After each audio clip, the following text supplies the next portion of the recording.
간밤 뉴욕 증시 3대 지수는 혼조로 마감했습니다. 다우는 하락했고요. 나스닥과 S&P 500은 상승하면서 최고치를 또다시 경신했습니다. 자, 그리고 이제 이 가운데 나온 소식, 어제 오후만 해더라도 조지아주에 구금된 우리나라 근로자 300여 명 출발이 미국 측 사정으로 어렵게 됐다는 소식이 있었는데 우리 전세기가 이륙한 지 한 5시간 만에 또 일방적으로 이런 소식이 전해졌다라고 하니까 사실 그 현재 계신 우리나라 분들을 좀 많이 당황스러웠을 것 같다는 생각이 드네요. 네, 그렇습니다. 이 일이 처음부터 지금까지 이렇게 좀 투명하지 못한 부분이 좀 아쉽습니다. 네. 하나부터 열까지가 분명치 않은 것들이 많은데요. 자, 어쨌거나 조지아주의 현대차, LG 에너지솔루션의 합작 배터리 공장에서 미국 정부의 단속으로 인해 한국인 근로자 300여 명이 구금됐고 또 외교부 장관이 또 다시 급급 미국으로 건너가서 미국 국무장관을 만나 그나마 긍정적인 답을 얻었습니다. 네, 정부는 이제 수갑 등에 의한 신체적 속박 없이 미국을 출국할 수 있도록 요구한 상황이고 트럼프 대통령은 한국이 원하는 대로 해주려면 신속 조치를 지시했다고 하는데 이것도 좀 상황을 조금 더 지켜봐야 될 것 같네요. 네, 구금됐던 이제 근로자들 이렇게 무사히 돌아올 일만 남은 상황입니다. 자, 게다가 이제 새로운 비자 카테고리를 만드는 것을 포함한 한미 워킹그룹 신설도 제의했다고 하는데요. 네. 이 비자 문제 일찌감치 문제시되었는데 그동안 이렇게 좀 선제적으로 해결되지 못한 것은 많이 아쉽습니다. 그렇습니다. 미국의 국내 기업이 투자를 하고 공장을 지으려면 당연히 이제 우리나라 한국인 직원들이 가야 하기 때문에 행정적 조치 또한 뒷받침돼야 될 것 같습니다. 지금 보시고 계신 머니쇼는 SBS 비즈과 유튜브에서 실시간 시청이 가능하고요. 국내 주식 정보 받아보실 분들은 카카오톡 채널 머니랩 추가하시기 바랍니다. 또 모든 투자 판단의 책임은 투자자분들께 있다는 점 알려드립니다. 그럼 글로벌 증시 상황부터 정리해 볼까요? 최전 아나운서 소식 전해주시죠.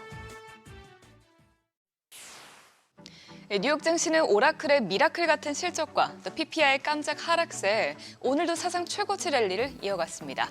오라클의 실적 발표 후 급등세를 보이면서 AI 붐이 꺼지지 않을 것이라는 기대감이 커졌고 또 여기에 PPI 지표까지 예상 밖으로 약하게 나오면서 금리 인하의 걸림돌이 사라졌다는 평가가 나오자 증시의 긍정적인 분위기가 이어지고 있는 건데요.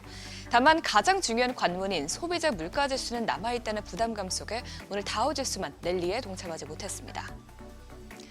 마감상 보면 다우지수는 오늘 0.48% 빠졌고요. 반대로 S&P 500 지수와 나스닥 지수는 각각 0.3%, 0.03% 올랐습니다.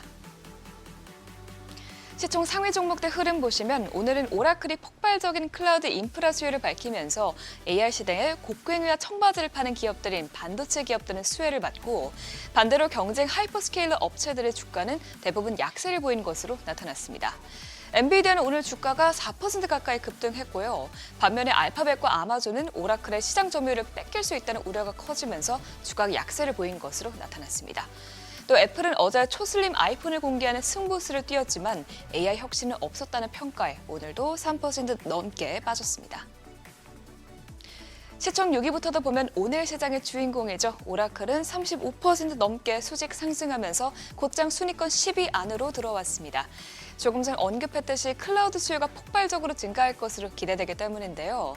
오라클의 클라우드 붐은 잔여 주문인 RPO가 4,550억 달러, 무려 전년 동기 대비 360% 가까이 급증하면서 시장의 기대치를 훨씬 뛰어넘었습니다. 이 같은 훈풍 속의 대표적인 반도체 기업 브로드컴은 오늘 9% 넘게 폭등했는데요. 특히 브로드컴은 오라클과 협력하는 오픈 AI와 손을 잡았기 때문에 이로 인한 반도체 생산 수요가 계속될 것이라는 기대감에 엔비디아보다도 더 크게 오른 것으로 풀이됩니다.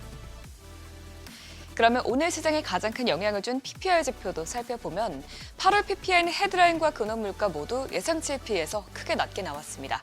우선 헤드라인 PPI는 전월 대비로는 0.1% 하락하면서 올해 4월 이후 처음으로 마이너스를 기록했고요. 전년 대비로는 2.6% 오르면서 전망치의 3.3%를 하회했습니다. 또 식품과 에너지를 제외한 근원 PPI 역시 한 달 전보다 0.1% 빠졌고 전년 대비로는 2.8% 오르면서 상승폭이 전달 대비 크게 완화됐습니다. 세부 항목별로는 지난달에 급등했었던 서비스 가격이 다시 마이너스 0.2%로 돌아서면서 전체 수치를 끌어내렸는데요. 이는 유통 서비스 마진이 1.7%나 급락한 데 따른 것으로 풀이됩니다. 이 유통 서비스는 도매업체와 소매업체가 받는 마진의 변화를 뜻하는데 이 수치가 줄어든 것은 곧 기업들이 마진을 축소하는 방식으로 관세를 흡수하고 있다는 것을 의미합니다. 그만큼 관세로 인해 인플레이션 충격이 덜하다는 점이 확인되면서 오늘 전문가들은 올해 3차례 연속 금리가 내려갈 가능성이 커졌다고 평가했는데요. 다만 이 PPR 지표는 변동성이 워낙 크기 때문에 오늘 밤에 공개될 소비자 물가지수에 따라서 금리나 속도나 폭이 더 크게 좌우될 것으로 보여집니다. 같은 날 나온 도매재고도 오늘 소폭 오르는 데 그쳤습니다. 7월 도매재고는 0.1% 오르면서 전문가 예상치 0.2%를 밑돌았는데요. 관세로 인한 사재기 수요가 줄어들면서 점점 기업들이 재고를 쌓기 위해 서두르지 않고 있기 때문으로 분석됩니다. 그만큼 관세에 따른 충격이 시장에 점점 줄어들고 있는 것으로 보이는데요. 이렇게 오늘 나온 지표들을 소화하면서 애틀랜타 연은은 3분기 GDP 전망치를 3%에서 3.1%로 상향 조정했습니다.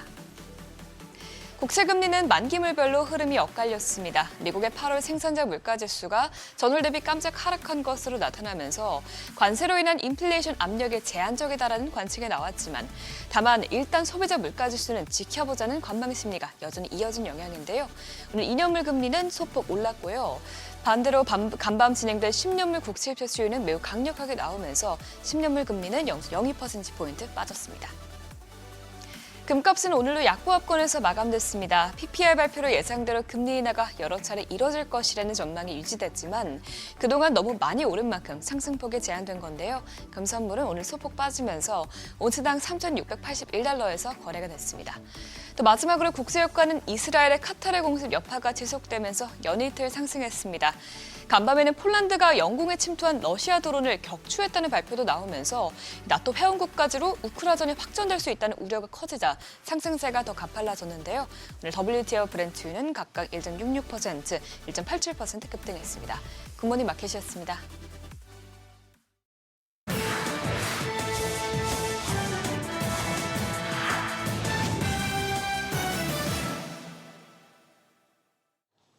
외신이 주목한 주요 이슈들 짚어보겠습니다. 오라클이 인공지능 날개를 달고 제2의 전성기를 맞고 있습니다. 다소 아쉬울 법한 실적에도 클라우드 수요와 계약이 넘쳐난다는 발표에 주가는 33년 만에 하루 최대폭으로 치솟았는데요. 구체적으로 계약된 매출 중 아직 이행되지 않은 부분을 뜻하는 잔여 이행 의무가 1년 전보다 360% 가까이 늘어난 우리 돈 630조 원에 달했는데 사측은 클라우드 인프라 매출이 이번 회계연도에 77% 성장하고 4년 뒤에는 8배인 1,440억 달러, 우리 돈 200조 원을 넘길 것으로 내다봤습니다. 특히 3,170억 달러 규모의 향후 계약 매출을 새로 확보했다는 소식이 주가를 크게 밀어 올렸는데 큰손 고객은 오픈 AI였던 것으로 밝혀졌습니다. 오라클과 5년간 무려 400조 원 규모의 사상 최대 클라우드 계약을 맺으면서 월가는 이 같은 성과가 입이 떡 벌어질 만한 놀라운 실적이라며 연거푸 목표가를 높였고요. 회사의 공동 창업자이자 회장인 레리 앨리스는 머스크를 제치고 세계 최고 부자 타이틀까지 거머쥐었습니다. 가상자산업계 소식도 하나 살펴볼까요? 미국에서 사상 첫 도지코인 ETF가 출시됩니다. 렉스시어스와 오스프리 펀드가 공동 운용하는 도지 ETF가 현지 시간 11일, 우리 시간으로 내일 출시되는데 다만 도지를 직접 담진 않고 간접 노출 방식을 취합니다. 그레이스케일과 비트와이즈 등이 신청한 도지 현물 ETF는 아직 심사 단계에 머물러 있는데 그럼에도 밈코인이 제도권 금융상품으로 편입됐다는 사실 하나만으로 상징성과 투자 가치를 인정받는 분수령이 됐다는 평가가 나옵니다. 농담처럼 시작된 도지코인은 머스크의 응원에 힘입어 현재 시가총액은 우리 돈 50조 원을 넘어서면서 전체 가상자산 가운데 8위를 차지할 만큼 몸집을 키웠는데 시장은 이번 상장을 계기로 밈코인 ETF가 잇따라 승인될 가능성에 주목하고 있습니다. 비만 치료제 위고비 개발사인 노보 노디스크가 대규모 구조 조정에 돌입합니다. 앞서 채용 동결을 선언한 데 이어서 이번엔 9천 명이 짐을 싸게 되는데요. 사측은 이를 통해 연간 1조 7천억 원을 절감하겠다는 계획입니다. 위고비의 폭발적인 인기에 힘입어 지난해 시총 6,500억 달러를 찍으며 유럽에서 가장 비싼 몸값을 자랑하기도 했지만 최근 의약품 부족으로 복제약이 허용되면서 성장세가 크게 위축됐고요. 특히 최대 시장 중 하나인 미국에서 라이벌인 일라이릴리에 밀려 점유율 하락과 판매 성장 둔화로 중대한 갈림길에 서 있습니다. 세계 1위 배터리 업체인 중국 CATL이 예상보다 빠르게 삽을 퍼올리기로 했습니다. 채굴 허가 만료로 지난달 일시 폐쇄했던 리튬 광산을 빠르게 재가동할 전망인데요. 오는 11월을 목표로 하고 있습니다. 해당 광산은 전 세계 리튬 생산량의 약 3%를 차지하는 대형 강산으로 당초 중국 당국이 과잉 생산과 저가 출하의 경쟁을 단속하겠다 강조해 채굴 허가 갱신을 미뤄 조절에 나설 것이란 관측이 나왔었는데 예상보다 빠른 시점에 다시 문을 열기로 하면서 관련 주식과 리튬 선물이 하락세를 보였습니다. 미국의 기업 사냥꾼 행동주의 헤지펀드 엘리엇이 이번엔 일본 원자력에 손을 뻗었습니다. 원자력 발전 운영사인 간사이 전력의 지분을 5% 확보해 회사의 3대 주주로 등극했는데요. 회사의 시총의 80%가 넘는 자산을 주주 환원과 성장 전략에 쓰지 않고 고스란히 장부에 구여놨다며 배당을 늘릴 것을 압박하고 나섰습니다. 이 소식에 회사의 주가도 껑충 뛰었는데 후쿠시마 원전 사고로 사실상 멈춰섰던 일본의 원전 정책은 최근 변화를 맞고 있습니다. 향후 데이터 센터 등에서 늘어날 전력 수요에 대응하기 위해 올해 신규 원전 건설에 나섰는데 간사이 전력이 첫 테이프를 끊으면서 주목을 받고 있습니다. 업계에서 앞으로 스마트폰을 대체할 차세대 디바이스로 스마트 안경이 주목을 받고 있는 가운데 아마존도 도전장을 내밀었습니다. 그간 자사 배송 기사를 위한 제품을 개발해 오다가 소비자용 증강현실 제품으로 범위를 넓히면서 이르면 내년 말이나 내후년 초 출시할 계획이다 밝혔는데요.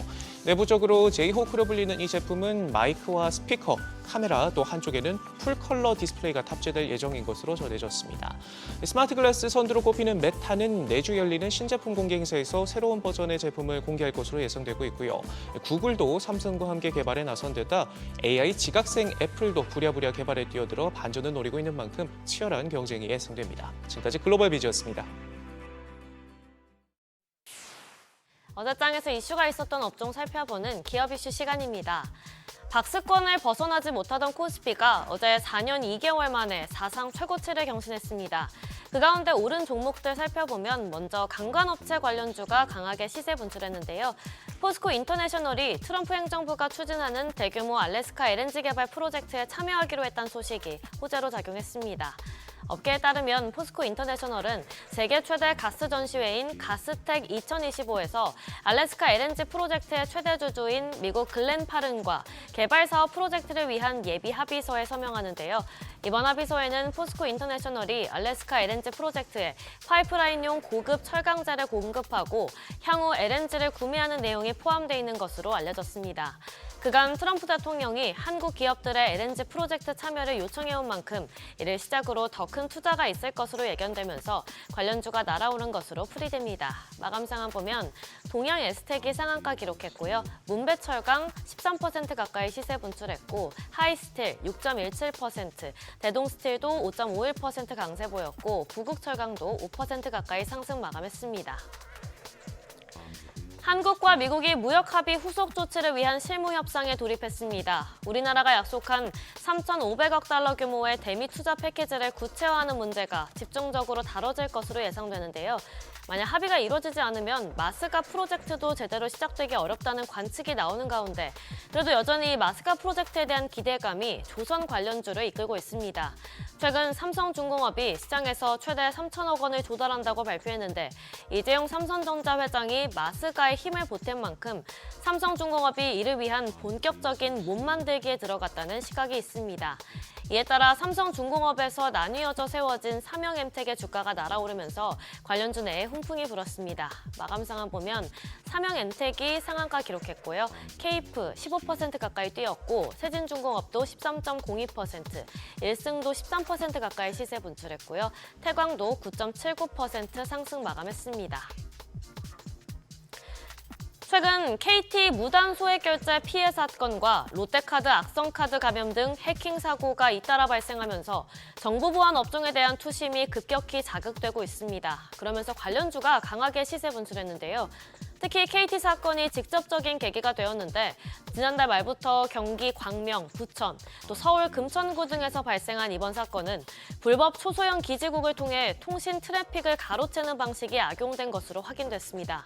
앞서 롯데카드도 일부 서버가 악성 코드에 감염되는 해킹 피해를 입고 지난 1일 금융당국에 신고한 바 있어서 정보 보안에 대한 경계심은 한층 높아지고 있는데요. 시장에서는 이번 사태를 계기로 정부의 보안 예산 확대 및 관련 관련 규제 정비 가능성도 함께 주목하고 있습니다. 관련주 살펴보면 사이버원이 19% 가까이 시세 분출했고요. SGA 15.72%, 헥토 이노베이션 13.4%, 가비아 10.32%, 코닉 오토메이션도 8.3% 강세 보였습니다.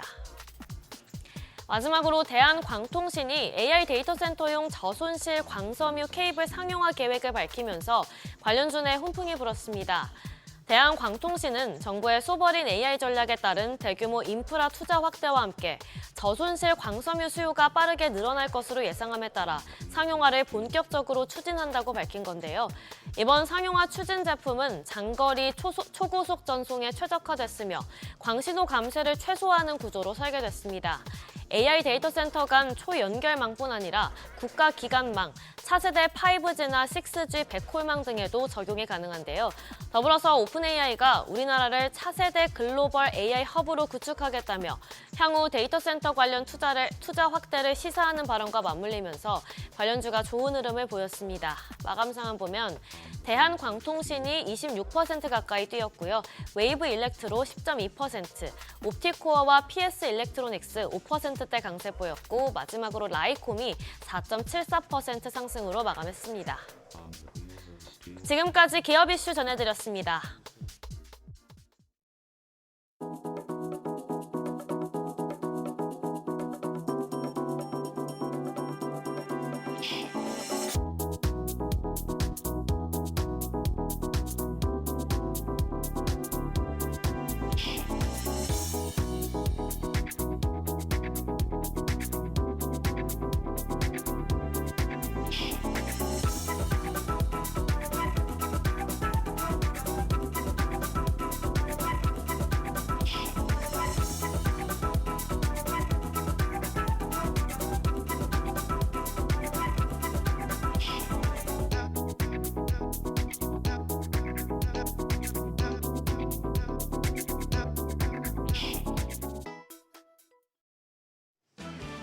(3,314.53) 코스피가 한 번도 가보지 않은 전인 미답의 길로 들어섰습니다. 한국 증시 45년 역사상 최고치입니다.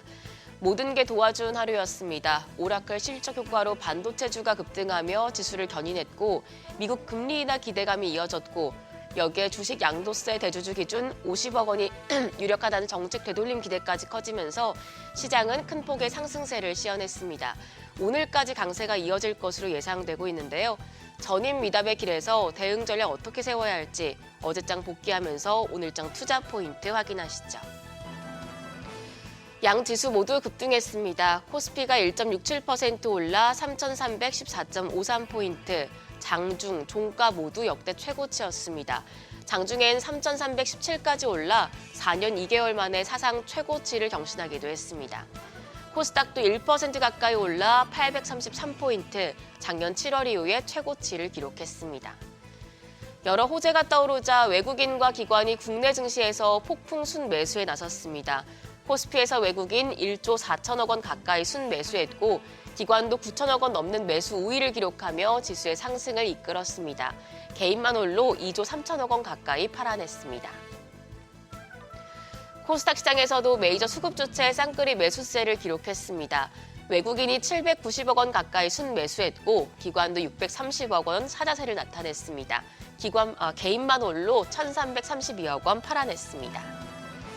코스피 시총 상위 종목 대부분 상승했습니다. 특히 SK하이닉스가 5% 넘게 급등하면서 지수 상승 기여도가 가장 컸는데요. 30만 원 돌파했고요. KB금융도 정책 기대감 속에 7% 넘는 오름세 보였습니다. LG에너지솔루션과 삼성바이오로직스만 약세였습니다. 코스닥 시총 상위 종목단은 흐름이 엇갈렸습니다. 알테오젠이 2% 가까이 반등했고 HLB와 삼천당제약 등 일부 제약바이오 대표주 흐름이 좋았습니다. 더불어 로봇 대표주인 레인보우 로보틱스 3.4% 올랐습니다. 다만 파마리서치가 4.6% 하락하며 10위권 내에서는 낙폭이 가장 컸습니다. 환율은 하락했습니다. 정규장 마감 시간 달러 기준 1원 30전 내려 1,386원 60전에 거래를 마쳤습니다. 이후 다시 반등세를 보이다가 미국의 생산자 물가지수가 예상 밖으로 하락한 것으로 나오자 상승폭을 줄이며 야간 거래에서는 1,388원대에 마감했는데요. 다만 NDF에서는 다시 1,389원 선까지 올랐습니다. 오늘 외환 시장 강세로 출발할 것으로 예상됩니다. 주식 양도세 대주주 기준 완화 기대감이 커진 이후에 지난 2거래일 동안 외국인과 기관의 쌍끌이 매수세가 지수를 끌어올렸습니다. 특히 외국인은 선물 시장에서도 대거 순매수하며 지수 상승에 베팅하고 있기 때문에 지난 2거래일 동안 외국인과 기관이 어떤 종목을 가장 많이 순매수했는지 살펴보면서 투자 전략 세워보시면 어떨까요? 우선 코스피에서 외국인은 반도체와 전력, 방산, 원전 등의 다양한 종목을 많이 담았습니다. SK 하이닉스를 지난 2거래일 동안 가장 많이 순매수했고요. 이어서 삼성전자와 효성중공업, HD 현대일렉트릭 등을 순매수했습니다. 한편 기관은 증권과 지주사도 많이 담았습니다. SK 하이닉스보다는 삼성전자를 더 많이 순매수했고 이어 네이버가 순매수 2위에 올랐습니다. 더불어 두산과 미래에셋증권, 삼성물산, 신한지주 등 정책 모멘텀에 반응하는 종목들에서 매수 우위를 보였습니다. 코스닥 시장에선 외국인과 기관이 러브콜을 보낸 종목들이 좀 달랐는데요. 외국인의 알테오젠을 가장 많이 매수했고 또 이어서 동진세미캠과 레인보우 로보틱스 등 반도체 소부장과 로봇주를 대거 순매수했습니다. 반면 기관은 반도체 소부장 쪽에 집중하는 모습이었습니다. 하나마이크론을 시작으로 원익 IPS와 솔브레인, PSK 테스와 테크윙 등의 순매수 상위 종목에 이름을 올렸는데요. 코스피에서는 반도체와 증권, 지주사 쪽, 코스닥 쪽에서는 반도체 소부장 쪽에서 외국인과 기관 러브콜이 들어오고 있다는 점 투자하실 때 참고하시기 바랍니다. 일정입니다. 오늘 국내 증시 선물 옵션 동시 만기일입니다. 전 거래일 급등 이후에 오늘 수급적인 변동성 나타날 수 있겠습니다. 그리고 이재명 대통령이 출범 100일 기자회견을 갖는데요. 여기서 대주주 양도세 관련 소식이 나온 이후에 정책 모멘텀이 있는 종목들에서 세론이 나올 가능성도 공존하므로 장중의 흐름 체크하셔야겠습니다. 한편 어제도 시간의 거래에서는 조선과 조선기자재 관련주가 강세를 이어갔습니다. 마스가 프로젝트에 대한 기대감이 계속되고 있는데 오늘장까지 이어질지 지켜보시죠. 그럼 프리마켓 통해서 개장 분위기 가늠해 보겠습니다. 간밤 뉴욕 증시는 미국 오라클의 깜짝 실적 발표와 8월 PPI 하락에도 불구하고 혼조세로 마감했는데요. 일단 국내 증시 오늘도 상황은 좋아 보입니다. 유가증권 시장 프리마켓에서 시총 5위권까지 모두 상승합니다. 삼성전자가 0.7% 가까운 오름세로 73,100원, SK하이닉스도 1% 넘는 상승세 보여주고 있습니다. 거래가 307,500원이고요.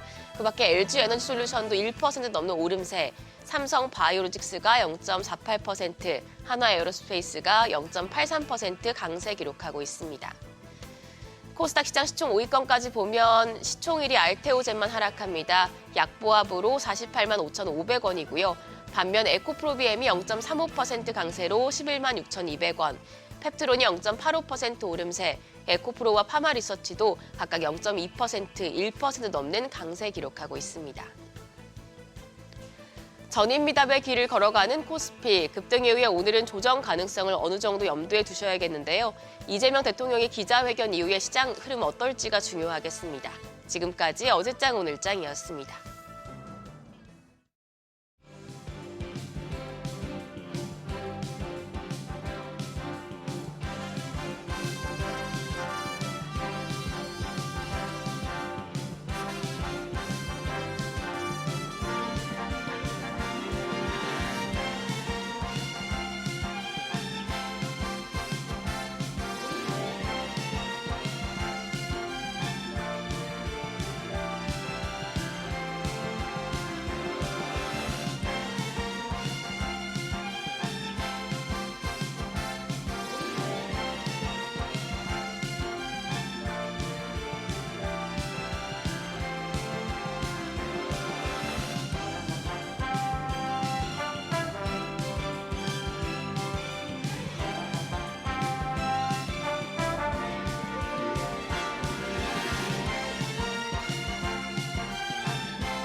현재 시각 8시 25분 지나갑니다. 지금 보시고 계신 머니쇼는 SBS BJ과 유튜브에서 실시간 시청이 가능합니다. 특히 다양한 정보 원하시는 분들은요. 카카오톡 채널에서 머니랩 검색하셔서 친구 추가하시면 됩니다.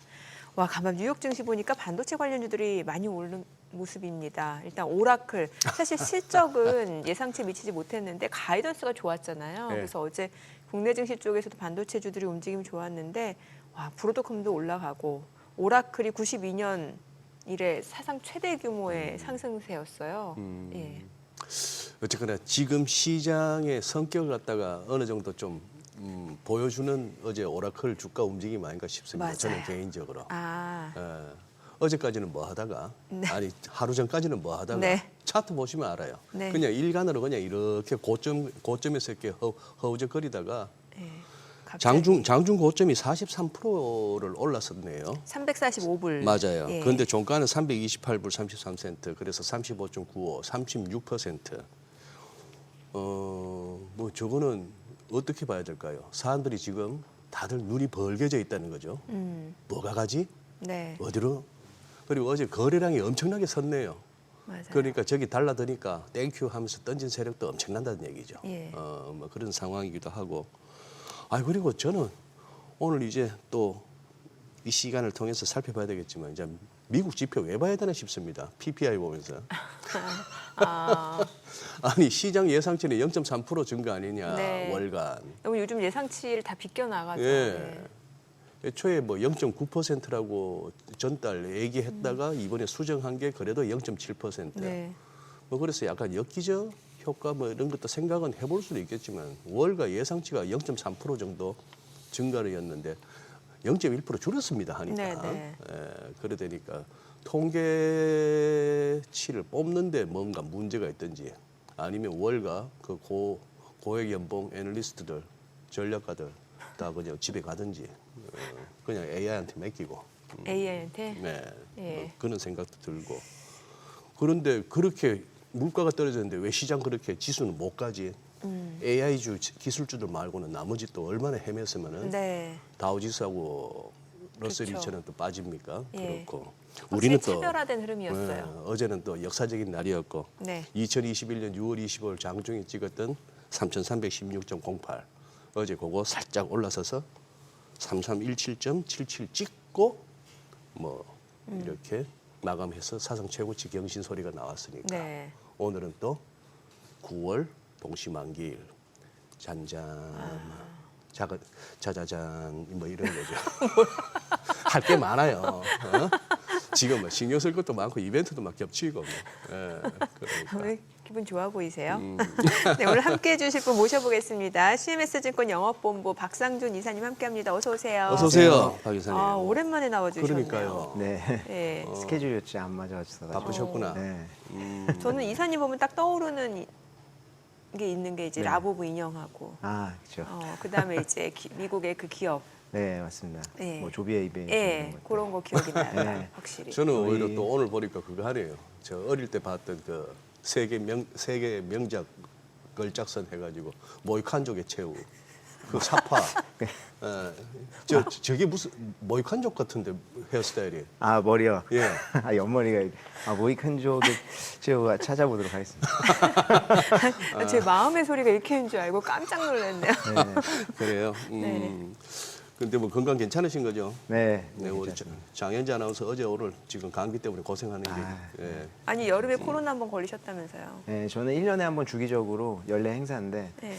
이게 진짜 면역이 1년 정도 가는 게 맞는 건지 이제 제가 조금 이 건강에 대해서 굉장히 좀 예민해가지고 아니 백신도 남다른 걸 맞으셨던데. 그렇죠. 얀센. 그러니까 한 번만 맞으면 된다고. 근데 역시 왕도는 없습니다 인생에. 네. 한 번 맞으니까 부작용이나 이런 것들 많이 생기고. 그때 제가 이제 공짜로 임상 시험 뭐 이제 그때 아르바이트를 다 하잖아요. 근데 공짜로 내가 임상 시험 해준 느낌이죠. 네. 미국에서도 뭐 안 쓰는 백신 제일 먼저 맞았었습니다 한국에서. 네. 예, 그래요. 아니 지금 장 너무 좋습니다 이거. 네. 지금 박 이사님 보시기에는 네, 약간 계속 고. 이제 오늘이 사실 되게 중요한 거 오늘이? 같고요. 네. 이제 지금 장이 느낌이 뭐 이런 거 기시감이 좀 드실 텐데 이럴 때가 항상 있거든요. 그러니까 이제 그 미국의 나스닥이나 이런 거 신고가를 경신한다라고 하는데 장이 뿜는 거 보면은 0.몇 %. 되게 이제 약보합 맞아요. 수준으로만 아, 가는데 미국은? 네, 이거 보니까 아. 이거 자꾸 신고가라고 하는데 약간 좀 느낌은 신고가라고 하면 보통 어제 한국 증시처럼 뭔가 확 좀 이제 그런 느낌이 좀 있어야 되잖아요. 근데 미국 증시는 그러면서 신고가를 경신할 때 있어요. 그러니까 약간 느낌은 이제 자동차 경주를 하려고 줄 앞에 서가지고 약간 이제 좀 엔단에다 넣고 막 붕붕 하는 거 있잖아요. 아. 예, 자 예. 이제 준비하자 예, 이러면서 예. 조금씩 자꾸 선을 넣는 느낌인데 지난주부터 해서 이제 경제 지표나 이런 것들이 너무 중요한 것들이 굵직굵직하게 있었죠. 네. 사실 어제 PPI 같은 경우에는 이제 PPI도 당연히 인플레이션을 체크하는데 어떤 중요한 요소일 수는 있지만 CPI 대비해서는 크게 이제 작용하는 요소는 아니었었는데 어제 말씀하신 것처럼 PPI가 낮게 나오면서 장 초반에는 이제 그러면은 이제 뭐 B컷 같은 것도 가능하겠다라는 것도 이제 그 가능성이 대두가 됐었고요. 이게 지난주 금요일 날 이제 고용 지표나 뭐 이런 거 나오고 나서 그 당시에 페드 와치를 보면은 50bp 인하에 대해서는 가능성이 0%였거든요. 근데 어제 장 시작하고 나서 보면은 그게 한 10% 이상까지도 증가를 했었어요.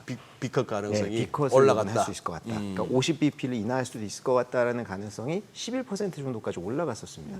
근데 이제 장 끝나고 보니까 한 8% 정도가 됐는데 그 사이에 있었던 일 중에 좀 중요한 건 그런 것 같아요. 이번에 PPI를 처음에 발표가 딱 되고 나서 되게 이제 좋은 건 아니지만 이게 이러다 보면은 이제 B컷도 인하할 수 있겠구나라는 가능성이 대두가 된 거고.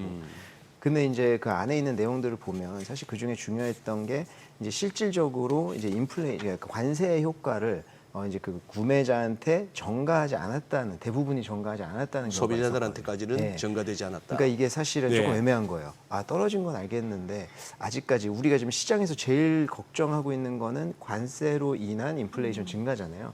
근데 실질적으로 이제 그 가격 전가는 아직 시작도 안 됐구나라고 하는 것들이 좀 있는 거고요. 네. 네. 이게 지난주에 그 고용 지표 같은 경우에도 한번 보시면 이제 그 비농업 고용 지수가 사실 이제 굉장히 충격적으로 나왔잖아요. 22,000건으로. 예. 예상치가 75,000건이었었거든요. 예. 근데 이게 22,000건으로 나왔고 더 충격적이었던 것은 이제 1년 2024년 4월부터 25년 3월까지의 이제 그 비농업 고용 지수를 수정치를 발표했었는데 이게 91만 건이 감소를 했잖아요. 예. 그러면 이게 매달 평균적으로 그냥 산술적으로 그냥 평균을 나눠본다면은 8만 건씩 없어진 뭘 거예요. 8만 이게 건씩? 대체 어떻게 된 거냐. 지금까지는 사실 우리가 몰랐던 거 아니에요. 이런 게 있었던 건데 요게 이제 시장에서 크게 반응하지 않았었던 거는 시장의 예상치는 100만 건 정도 감소할 것으로 이미 예상을 하고 있었거든요. 작년에 한번 겪어봐서 그랬는지 네. 몰라도. 그래서 이미 그 큰 폭의 감소치를 예상하고 있었는데 예. 그게 91만 건이 나오니까 예상치보다는 덜 나왔다. 그 당시엔 또 뭐였냐면 100만 건을 만약에 넘어서 더 이제 하향 조정이 됐었으면은 B컷 투 B컷인데 이거는 이제 B컷을 하는 이유가 그러니까 경제가 엄청나게 안 좋아져서 밀려서 한다라는 좀 분위기가 있다라는 거예요. 그러니까 이게 완전히 좀 느낌이 코에 걸면 코걸이, 귀에 걸면 귀걸인 거죠. 어제 같은 경우에는 또 B컷 한다고 해서 장 초반에는 환호했었으니까. 그러니까 지금이 되게 애매한 시간이라고 좀 볼 수 있을 것 같고 다음 주에 FOMC 하기 전에 가장 큰 관문은 역시나 오늘 밤에 CPI이기 때문에 뭐 그게 이제 좀 중요한 어떤 변곡점이 되지 않을까 그렇게 생각하고 있습니다. 그럼 CPI 예상치가 지금 어때요? 사실 간밤에 나온 PPI만 놓고 봤을 때 예상치가 큰 의미가 없어 보이긴 합니다만. 맞습니다. 예. CPI도 지금 뭐 지난 월 대비해서 뭐 네. 크게 증가하지는 않을 것으로 예상은 하고 있어요. 근데 이제 요번에 PPI에서 이제 뭐 PC에 그 작용하는 어떤 그 요소들 같은 경우에는 크게 하락하지를 않았었거든요. 그렇기 때문에 이제 그런 걸로 봤을 때는 CPI가 이제 PPI만큼 충격적으로 감소할 것이냐에 대해서는 또 의구심이 있는 그런 상황인 거죠. 그래서 지금 오늘 밤에 나오는 수치가 이제 뭐 발표 9시 반에 되겠지만 그거 한번 보고 이제 증시가 방향성을 잡지 않을까 이렇게 생각이 듭니다. 네.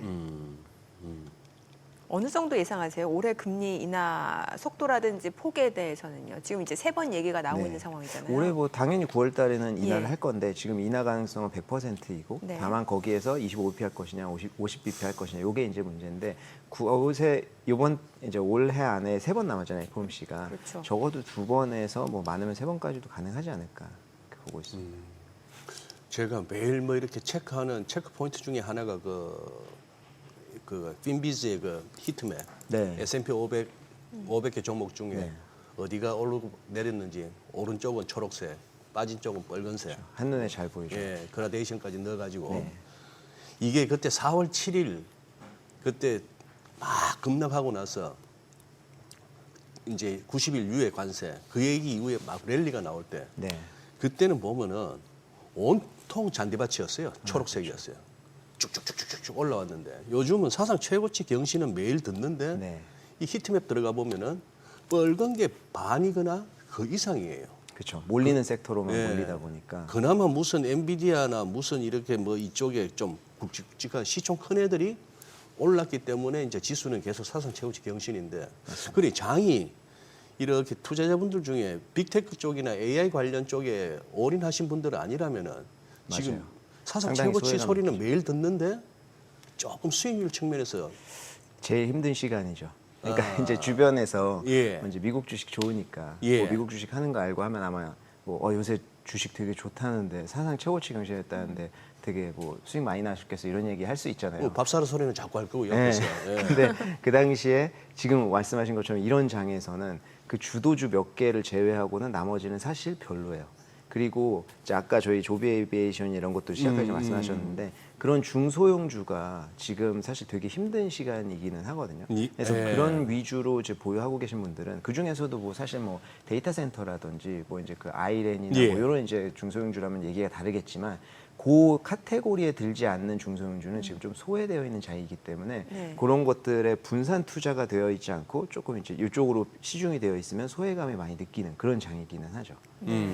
왜냐하면 확실히 이제 간밤 뉴욕 증시에서도 보면은 그 반도체 관련주들 이제 오라클 때문에 뭐 브로드컴도 그렇고 많이 올라갔잖아요. 네. 그런데 그 반도체 설계 기업인 뭐 시놉시스라든지 아니면 이제 케이던스 디자인 시스템즈 이런 쪽은 또 오히려 많이 떨어졌단 말이죠. 이 같은 반도체도 섹터별로 따라서 또 다른 모습이거든요. 그렇죠. 반도체 내에서도 세부적으로 예. 뭐 어떤 일을 하느냐, 뭐 이제 뭐 브로드컴 사실 엔비디아도 뭐 이제 어제 엊그저께는 괜찮았지만 최근에는 조정세가 조금 있었잖아요. 맞아요. 예. 뭐 그런 거와 마찬가지로 반도체 내에서도 확실하게 어느 쪽이 괜찮을 것 같냐로 좀 몰리다 보니까 네. 이게 오히려 고르게 오른다기보다는 예. 브로드컴 같이 며칠 동안 막 이제 그 뭐 어제도 상당히 많이 올랐었잖아요. 10%, 예, 예. 이런 식으로 조금 연출이 되고 있는 상황인 것 같아요. 예. 그래서 지금 금리 뭐 인하는 당연한 거지만 여기에서 CPI 결과에 따라서 어떻게 될지 모른다라는 이제 판가가 있으니까 지금은 좀 확실해 보이는 쪽으로 굉장히 몰리는 게 좀 강합니다. 그래서 요거는 사실 미국뿐만이 아니라 어떤 증시에서도 좀 마찬가지인 것 같아요. 그런 상황에서는 이제 항상 실적이 확실하고 이제 누가 봐도 확실한 쪽으로 이제 상당히 몰리는 게 있죠. 이게 좀 그런 어떤 불안 요소나 이런 게 해소되면은 사실 이제 조금 분산이 되지 않을까 이렇게 보고 있습니다. 아니 말씀 난 김에 좀 뒤에 가서 조금 세부적으로 여쭤볼까 싶은데 조비에이션 말씀하셨으니까 저 이 종목 박 이사님 때문에 알게 됐어요. 그때 예, 그거 하셔가지고 그러고 나서 이제 아 얘가 시세가 난 거는 4월 초부터구나. 4월 초부터 해가지고 이게 한 5불 하던 게 20불까지 갔으니까 맞습니다. 8월 초에 8월 4일 날 그럼 4배. 그런데 이게 지금 딱 그동안 상승의 절반을 갖다가 이제 조정하고 있네요. 13불, 12불 여기까지 왔는데 그러니 이것도 지금 타이밍에 따라서 이거 그거 하겠습니다만 지수가 이렇게 날아가고 기술주들은 막 가고 오라클은 하루에 30-40%씩 가는 와중에 이러니까 어제도 강하게 출발했다 그냥 음봉이 나왔네. 네. 근데 지금 여러 가지 뉴스의 흐름을 볼 것 같으면 드론 세상이 온 것 같은데도 그러네요. 그러니까 이게 이제 중소형주가 사실은 이제 어떤 굉장히 호재 뉴스가 나왔을 때 한번 튀는 영향이 있고 아까 말씀하신 것처럼 4월부터 해서 뭐 트럼프의 이제 행정명령이라든지 네. 드론 관련 행정명령이라든지 특히 조비 에비에이션 같은 경우에는 중간중간에 중동에 이제 계약도 하고 예. 실질적으로 이제 납품도 시작하고 이런 게 나오니까 예. 그런 뉴스로 확 튀었잖아요. 확 튀었죠. 근데 이제 아까 말씀하신 거는 이제 반토막 같이 좀 절반 나오는데 이게 돌리고. 네 그런 것 같아요. 이제 그런 뉴스들이 호재 같은 것들 나오고 유동성이 이제 풀리고 할 때 사실 중소형주는 아까 말씀하신 것처럼 거의 이제 4배, 3배, 4배 가까이 단시간에 가는 영향이 있는 반면에 네. 많이 올랐다 보니까 지금 금리 인하 전까지는 유동성이 풀리기 전까지는 중소형주들이 굉장히 안 좋은 시기잖아요. 그럴 때 꺾이는 게 오히려 많이 올랐었기 때문에 좀 더 심하다. 그래서 사실 이제 금리 인하가 본격적으로 시작하고 유동성이 풀리면 이제 중소형주도 어떨지는 이제 좀 기대를 해봐야 되는 면이 있죠. 야, 그래요. 근데 다만 이제 오늘 말씀드릴 내용하고도 좀 관련이 있겠지만 이런 것들은 어찌 됐거나 이제 포트폴리오에서 위성 투자 개념으로 하시는 게 좀 좋을 것 같긴 해요. 위성 투자. 네, 그러니까 이제 그 기본 이제 주축은 있고 그 위에 이제 플러스 알파를 크게 낼 수 있는 종목을 한 10%라든지 5%라든지 이렇게 해놓는 종목들 있잖아요. 네. 요거는 아까 말씀하신 갑자기 단기간에 3배, 4배 가면은 수익 차익 실현도 할 수 있는 이런 식으로 좀 투자를 그래요. 해야죠. 또 위성 투자라는 말 용어도 처음 듣네요. 그 제가 그냥 만든 걸 수도 있어요. 근데 이미지가 딱 그려지긴 딱 느낌이 해요. 오네요. 예. 그게 위성, 없는 위성. 용어일 수도 있을 것 같다는 생각이 드네요. 갑자기. 아니 저는 괜찮아요. 많이 썼거든요. 괜찮아요. 개인적으로. 느낌 와요. 네. 제가 그럼 오늘부터 특허권 내도록 하겠습니다. 그러니까 위성 몇 개 띄우느냐는 이제 또 본인 판단인 거고. 그렇죠, 그렇죠. 예, 저는 본인 2개 판단일 정도. 뿐만 아니라 네. 위성 몇 개 띄우느냐에는 이제 쩐이 얼마나 받쳐주느냐도 그렇죠. 그렇죠. 예. 그러네요. 그러네요. 위성 투자 좋네요. 그럼 그 가운데 핵심은 어느 쪽인 거야 지금? 지금은 당연히 이제 주도주인 뭐 이제 그 반도체, 엔비디아라든지 이런 걸 안 갖고 가기가 되게 애매해요. 지금. 근데 이제 막상 살려고 하면 너무 오른 거 보면 맞습니다. 약간 이게 손이 안 나간단 말이죠. 맞습니다. 그래서 이제 뭐 저도 그런 과거에 이제 그런 과오를 많이 겪었지만 이제 꼭 편입을 안 하고 있다가 이제 너무 안 되겠어서 편입을 하면 이번 조정기 같은 꼭지에 편입을 하게 되죠. 네, 그러면 버텨야 돼요. 지금은 네. 아직은 그 시기는 아니라는 거죠. 한 번 조정 지금 받았잖아요. 받았기 엔비디아도. 때문에. 네, 뭐 굉장히 큰 폭은 아니었었지만 예. 그렇죠. 원하는 만큼의 조정은 아니었단 네. 말이죠. 맞습니다. 아니 반도체 좋다 하지만도 이것도 참 뭡니까 뭐요? 저 삼성전자를 샀느냐 하이닉스를 샀느냐에 따라서 이게 최근 한 2, 3년 동안의 수익률이 완전히 다르잖아요. 그렇죠. 그러니까 그런 선택이 되게 중요한 시기인데 그 선택을 우리 개인 투자자들이 매번 어떻게 그냥 차라리 요즘 진짜 저희 동네도 엘리베이터에 보니까 무슨 뭐 ETF 선전하면서 반도체 관련한 네네. ETF 같던데 반도체다 하면 그냥 반도체 ETF나 사고 말까요? 그런 종목 고르니. 그렇죠. 그런 것도 이제 하나의 방법이죠. 그러니까 이제 본인이 요거는 이제 어디까지나 이제 자기의 그런 거죠. 이제 그 행복을 어떻게 찾냐 해서 행복을 자기가 찾아라 뭐 이런 거 있잖아요. 자기가 기준을 정해야 되는 거잖아요. 예. 그러니까 이제 본인이 ETF로 투자하면 당연히 개별 종목에 투자하는 것과는 수익률이 차이가 많이 날 수 있어요. 다만 이제 아까 말씀하신 것처럼 양쪽의 수익률을 다 누릴 수 있어 어느 정도 누릴 수 있다는 장점이 있는 거죠. 그래서 그걸로 만족한다. 예를 들어서 저는 좀 그렇게 선택하는 편인데 제가 이제 어떤 sek터가 좋다라고 이제 개인적으로 판단을 했을 때 근데 그 안에서 이제 주도주가 뭐라는 판단을 못 하겠으면 ETF를 사는 편이긴 해요, 저는. 근데 그게 아니다라고 하면은 종목으로 이제 베팅을 하는 편이죠. 그리고 저는 또 그 이사님 보면은 또 기억나는 기업이 그 에어로바이러먼트. 네네. 그때 방송에서도 잠깐 설명해 주셨던 제 기억이 맞습니다. 나거든요. 짧게 설명을 이 했던 무인 것 무인 드론기? 네, 무인 예. 드론이요. 근데 요게 이제 지금 뭐 큰 그림에서 봤을 때 저희가 조금 볼 필요가 있는 것 같다라는 생각은 드는데 저는 요게 이제 지지난주에 있었던 중국의 이제 전승절 전승대 네. 열병식. 그거를 보면서 이제 사실 누군가는 그런 이야기 했었거든요. 과거에 이제 우크라이나 전쟁 터졌을 때 네. 3차 세계 대전은 이미 시작됐다라는 이야기를 했거든요. 네. 그러니까 저희가 이제 2차 세계 대전이나 1차 세계 대전을 보면 되게 이제 저희는 큰 전쟁, 뭐 전쟁 영화 보면 당연히 그런 거 위주로 보다 보니까 근데 시작은 되게 작았거든요. 네. 그러니까 뭐 1차 세계 대전도 같은 경우에도 뭐 샤라예보의 총성 해가지고 뭐 그 암살 사건으로 시작을 했잖아요.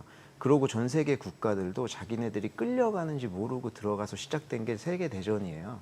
근데 지금 저는 세계 대전이 난다라는 건 아니지만 확실히 이제 신냉전 시대는 시작이 된 것 같다라는 말씀을 드리고 싶은 건데 저는 이 사진 보면서 좀 소름 돋았어요. 지금 시진핑 옆에 네, 푸틴 시진핑 있고 주석 옆에 이제 김정은 좌 있고, 김정은 예. 뭐 그렇죠. 네, 푸틴 해가지고 이렇게 좌정은 있는 모습. 우푸틴이네요. 네, 지금 마치 도원결이 끝내고 나온 느낌이잖아요. 저희 도원결이? 뒷마당에서 네. 도원결이 끝나고 나온 느낌이에요. 그러니까 그래서 미국에서 빌런들 파티라고 그러고. 네, 지금 여기에 참가자들 보세요. 서양 국가 아무데도 없고요. 네. 인도 안 갔어요. 근데 인도는 지금 미국하고 갈등 심하니까 안 간 것 같고 네. 다만 그 전에 모디 총리가 시진핑 주석이랑 만났습니다. 이전에. 그러니까 중간에서 이제 줄타기 외교를 하는 것 같은데 이런 게 이제 좀 시작이 됐는데 그러면 이게 지금 그냥 셋이 뭐 친해져서 동맹을 하는 거다 뭐 이렇게 생각할 수도 있지만 사실은 그것보다는 러시아 같은 경우도 중국의 지금 종속이 경제가 이제 종속이 많이 됐다라고 해서 이제 굉장히 푸틴이 굴욕적인 외교를 많이 한다 이런 얘기가 내부적으로도 많이 나오잖아요. 그런 얘기가 요번에도 보면은 러시아 기업들이 판다본드 같은 거 중국에서 발행해가지고 자금 조달하겠다 이런 것도 나오고 예. 러시아산 석유를 중국에서도 좀 많이 사주고 네. 이런 것들이 있다 보니까 네. 러시아도 종속이 되는 효과가 좀 있는 거예요. 그렇다 보니까 이게 경제적으로 러시아, 북한이 중국을 중심으로 많이 경쟁이 되다 보니까 동맹국이 자연스럽게 될 수밖에 없지 않은 거겠습니까? 그렇다 보니까 이게 이제 반미 이제 국가들 사이에서는 연합이 좀 강해지는 것 같다. 과거에 브릭스 얘기 나왔을 때는 예. 사실 저는 좀 그랬어요. 과연 브릭스의 주인공들을 보면 뭐 브라질, 러시아, 뭐 인도 다 자기 잘난 사람들이잖아요. 그러니까 저 자기 잘난 사람들이 뭉칠 수 있을까 이런 생각을 했는데 요번에 이거를 보면서 이제 이 세 국가가 필두로 해서 이제 반미 전선이 형성되지 않겠느냐. 그게 꼭 무력 충돌이 아니더라도 뭐 이런 생각이 좀 들면서 국방 쪽은 확실히 우리가 하나 정도는 포트폴리오에 ETF가 됐던 종목이 됐던 무조건 가져가야 되지 않겠냐 이런 생각을 방산기업. 하는 거죠. 네, 방산기업 쪽으로. 그리고 우리나라도 이번에 이제 국방비 GDP 2.4에서 3.5% 증액한다고 네. 얘기했잖아요. 협상 중에 예. 하나로. 그리고 나토 같은 경우에도 5%로 인상한다고 얘기를 했었고. 예. 그리고 이제 미국 같은 경우에도 전쟁부를 이제 이게 2차 세계 대전에서 전쟁부가 2차 세계가 끝나고 국방부로 바뀐 거거든요. 그걸 다시 전쟁부로 바꾼다는 그렇죠. 거예요. 전쟁부로 바꾼다고 해서 야 우리 전쟁하기 위해서 그게 그 느낌이 아니라 그 당시에 본인들이 2차 세계 승전국이잖아요. 그 당시에 이제 승전하고 이랬던 것에 대한 영광을 살리면서 우리도 다시 이제 전쟁을 일으킬 수 있는 국가다라는 것들을 과시하는 그런 효과가 좀 있는 거잖아요. 네. 그래서 이런 모든 것들을 봤을 때 전 세계적인 이 텐션이 굉장히 이제 강해지고 있습니다. 약간 긴장감이 더 커지는 네. 느낌이에요. 그러니까 확실히. 조금 안타깝기는 하지만 좀 이제 그 앞으로 그런 시대, 신냉전 시대이지 않을까.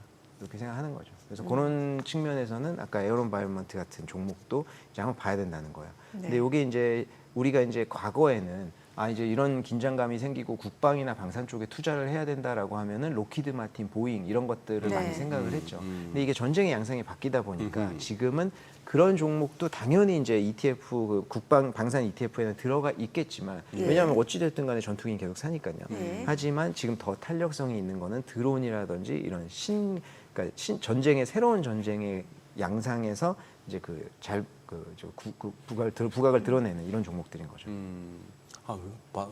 말씀 들으면서 한번 체크해 보니까 기술적으로는 시세 한번 내고 지금 조정 중이네요. 네, 맞습니다. 또 똑같아요. 조비 에비에이션이랑 네. 이런 종목들이랑 다 비슷해요. 지금. 문제는 여기서 그냥 이걸로 ABC 조정이 다 끝났는지 아직 이렇게 네. 반등 후 C파가 한번 남았는지 그 부분이 이제 그거 합니다만 네. 지금 들어가면 조금 더 기다릴 수도 있는 거고 맞습니다. 한 번 더 이렇게 또 하락이 한번 나오면 그때는 조금 편안하게 들어갈 수 있겠고 뭐 네. 그런 정도인데 그게 실적이 나왔어요. 엊그저께. 그래요? 그렇죠. 엊그저께 나와가지고 그것도 이제 좀 오늘 말씀을 드리고 싶었는데 네. 이제 이 기업 같은 경우에는 일단은 실적부터 좀 말씀드릴게요. 네. 실적이 요번에 보시면은 그 매출 같은 경우에는 전년 동기 대비해서 140% 증가를 했거든요. 이게 그 매출 비중으로 보면 드론 쪽이 있고 레이저 쪽이 한 50%씩 이렇게 이제 포진이 되어 있어요. 그리고 이제 이 기업들 같은 경우에는 실적 증가도 중요한데 수주 잔고가 이제 굉장히 중요하거든요. 그러니까 수주 잔고는 두 종류가 있습니다. 자금 집행이 선된 게 있고요. 지급은 안 됐는데 계약만 한 게 있고 이 두 가지가 있어요. 그래서 이제 자금 집행이 된 거는 당연히 그러니까 뭐 근래에 빨리 나올 수 있는 것들. 그리고 이제 자금 집행이 안 된 거는 더 장기 프로젝트로 봐야 되잖아요. 그래서 이런 기업들 같은 경우에는 이제 장기 프로젝트가 더 중요해요. 얼마나 쌓이고 있느냐. 근데 이제 이 수주 잔고가 자금 집행이 된 거는 전년 동기에 대비해서 52% 증가했고요. 네. 자금 집행이 안 된 거는 전 분기 대비해서 3배 증가했어요. 그러니까 이게 이제 꾸준히 계속 증가를 하고 있다라는 얘기예요. 근데 이제 자금 집행이 안 된 거에 대한 리스크는 뭐냐면 계약 파기할 수 있잖아요. 그렇죠. 그래서 대부분의 요 딜은 정부 관련된 딜이 많아요. 그래서 정부의 지지를 좀 받고 있다. 이제 국방부에서 계속 이제 계약을 하는 거죠. 그렇게 좀 이해를 하시면 되고 올해 이제 요게 이제 회계연도로 보면은 요번 분기가 2026년도 1분기였거든요. 이 기업은. 그래서 올해 2026년도 그러니까 내년도 이 시점까지 해서 매출이나 이런 것들 예상치를 보면은 전년 동기 대비해서 이제 그러니까 지난해 대비해서 뭐 2-3배 정도 증가할 것으로 예상하고 있는데 이게 지금 보여주는 표가 이제 지난 분기에 2026년을 예상한 거거든요. 이 매출을 보시면 이제 그 1.9 그러니까 19억 달러에서 2억 20억 달러 정도 나올 것으로 예상을 하고 있어요. 근데 2025년도 보면은 8억 달러 했잖아요. 네. 그러니까 요거보다 이제 상당 폭으로 증가를 하는 건데 올해 1분기에 지금 4억 달러 매출을 했어요. 그러니까 전년의 50%를 올해 1분기에 다 끝내버렸습니다. 그래서 이제 상당히 빨리 증가를 하고 있는 그런 회사다 이렇게 좀 볼 수 있을 것 같고 네. 이 회사가 뭐를 하냐라고 하면은 주로 판매를 하는 게 요 두 가지입니다. 사진에 보시면은 왼쪽이 이제 드론 관련된 기존 사업이고 오른쪽이 레이저 요격이나 이런 거 하는 건데 요게 이제 올해 5월 달에 그 인수 합병을 완료한 회사가 오른쪽에 있는 그 사업 부분이거든요. 네. 이게 블루 헤일로라고 하는 기업을 인수를 완료했는데 이게 어찌 보면 좀 신의 한 수였던 것 같아요. 어떤 지금 기업이에요? 예, 그러니까 요 레이저로 이제 그 미사일이나 드론 같은 거잖아요. 그런 레이저로 요격하는 거거든요. 이게 영상을 보면 우리가 레이저로 요격하는 거니까 뭐 저만 좀 유치하게 그렇게 생각했을 수도 있지만 저는 빨간 레이저 나가는 줄 알았거든요. 네. 아무것도 안 보여요. 아, 근데 그냥 요격돼요. 그래요? 저만 이렇게 생각했었어요. 스타워즈처럼. 네. 저는 레이저 나가는 줄 알았어요, 실제로. 근데 그냥 요격되더라고요. 음. 근데 요게 뭐가 신의 한 수냐면 지금 트럼프 대통령이 추진하는 것 중에 골든돔 프로젝트가 있어요. 예. 그래서 지금 이스라엘은 아이언돔이 있잖아요. 네. 근데 아이언돔 같은 경우에 요번에 드론의 상당 부분 뚫렸어요. 그렇더라고요. 그러니까 이제 과거에 미사일 요격에는 패트리어트 미사일이라든지 이런 걸로 다 요격이 어느 정도 된다라는 것을 우리 알고 있었는데 아이언돔이 요번에 드론에 뚫리면서 아 드론 같은 경우에 못 막는구나. 그래서 요번에 드론 행정서명하면서 골든돔도 발표한 거잖아요. 그래서 우리는 드론까지도 다 막겠다 이런 얘기를 한 거거든요. 그게 요게 이제 레이저 요격이나 이런 거랑 딱 맞물리는 거예요. 네. 그래서 지금 드론 자체도 이 기업 같은 경우에는 정부의 이제 행정명령 서명에서 우리 드론 자국산 키우겠다라고 하는 거에 이제 수혜를 보는데 레이저는 이제 골든돔 프로젝트에도 들어갈 수 있는 가능성이 상당히 높은 거죠. 네. 그러니까 요새 이제 신식 이제 군대 이제 전쟁에는 다 이제 해당되는 그런 기업이라고 볼 수 있고 이 그 드론도 여러 종류가 있습니다. 정찰 드론도 있고 한데 요 밑에 빨간색으로 친 자살 드론. 이제 그러니까 자폭, 네. 자폭 그러니까 이 드론이 이제 제일 그 큰데 이게 저희가 드론이니까 이게 누가 이렇게 띄워가지고 이렇게 보내는 것 같잖아요. 근데 이 그러니까 자폭 드론 같은 경우에는 나가는 거 보면 포에서 그냥 나가요. 미사일이랑 똑같아요. 그냥 포에서 발사돼가지고 그냥 미사일이랑 똑같이 상당히 빠른 속도로 요격이 되거든요. 왜냐하면 우리가 이제 자폭 드론 하면은 천천히 가가지고 자폭하는 것 같잖아요. 근데 그런 게 아니다라고 하는 걸 좀 말씀드리고 싶고 아까 제가 말씀드렸던 이제 레이저 이제 관련된 그 무기가 요겁니다. 그래서 이런 것들이 이제 앞으로 국방부의 수주나 이런 것들이 상당 부분 늘어날 가능성이 크다. 뭐 이렇게 좀 말씀드릴 수 있을 것 같아요. 그리고 이제 그 요번에 행정명령에서 이제 트럼프 대통령이 강조했던 것이 이제 드론이나 이런 것들 워낙 중국 드론 DJI나 이런 데가 전 세계적으로 유명하잖아요. 그렇다 보니까 이제 자국 드론을 써야 된다. 이런 이야기를 하는 건데 이게 지금 미국 매출 비중이 48%거든요. 네. 근데 요게 요번에 보니까 한 78% 정도까지 올라온 것 같아요. 그러니까 그 매출 늘어난 거의 상당 부분이 국방부에서 들어온 부분이 있다라는 것을 알 수 있죠. 근데 사실 요 기업 같은 경우에는 이제 리스크는 좀 있습니다. 그러니까 중소기업이다 보니까 이제 어떤 작은 이슈에 좀 흔들릴 가능성이 있는데요. 가장 큰 리스크는 두 가지 정도가 있는 것 같아요. 첫 번째는 러시아와 우크라이나 전쟁이 끝나는 거.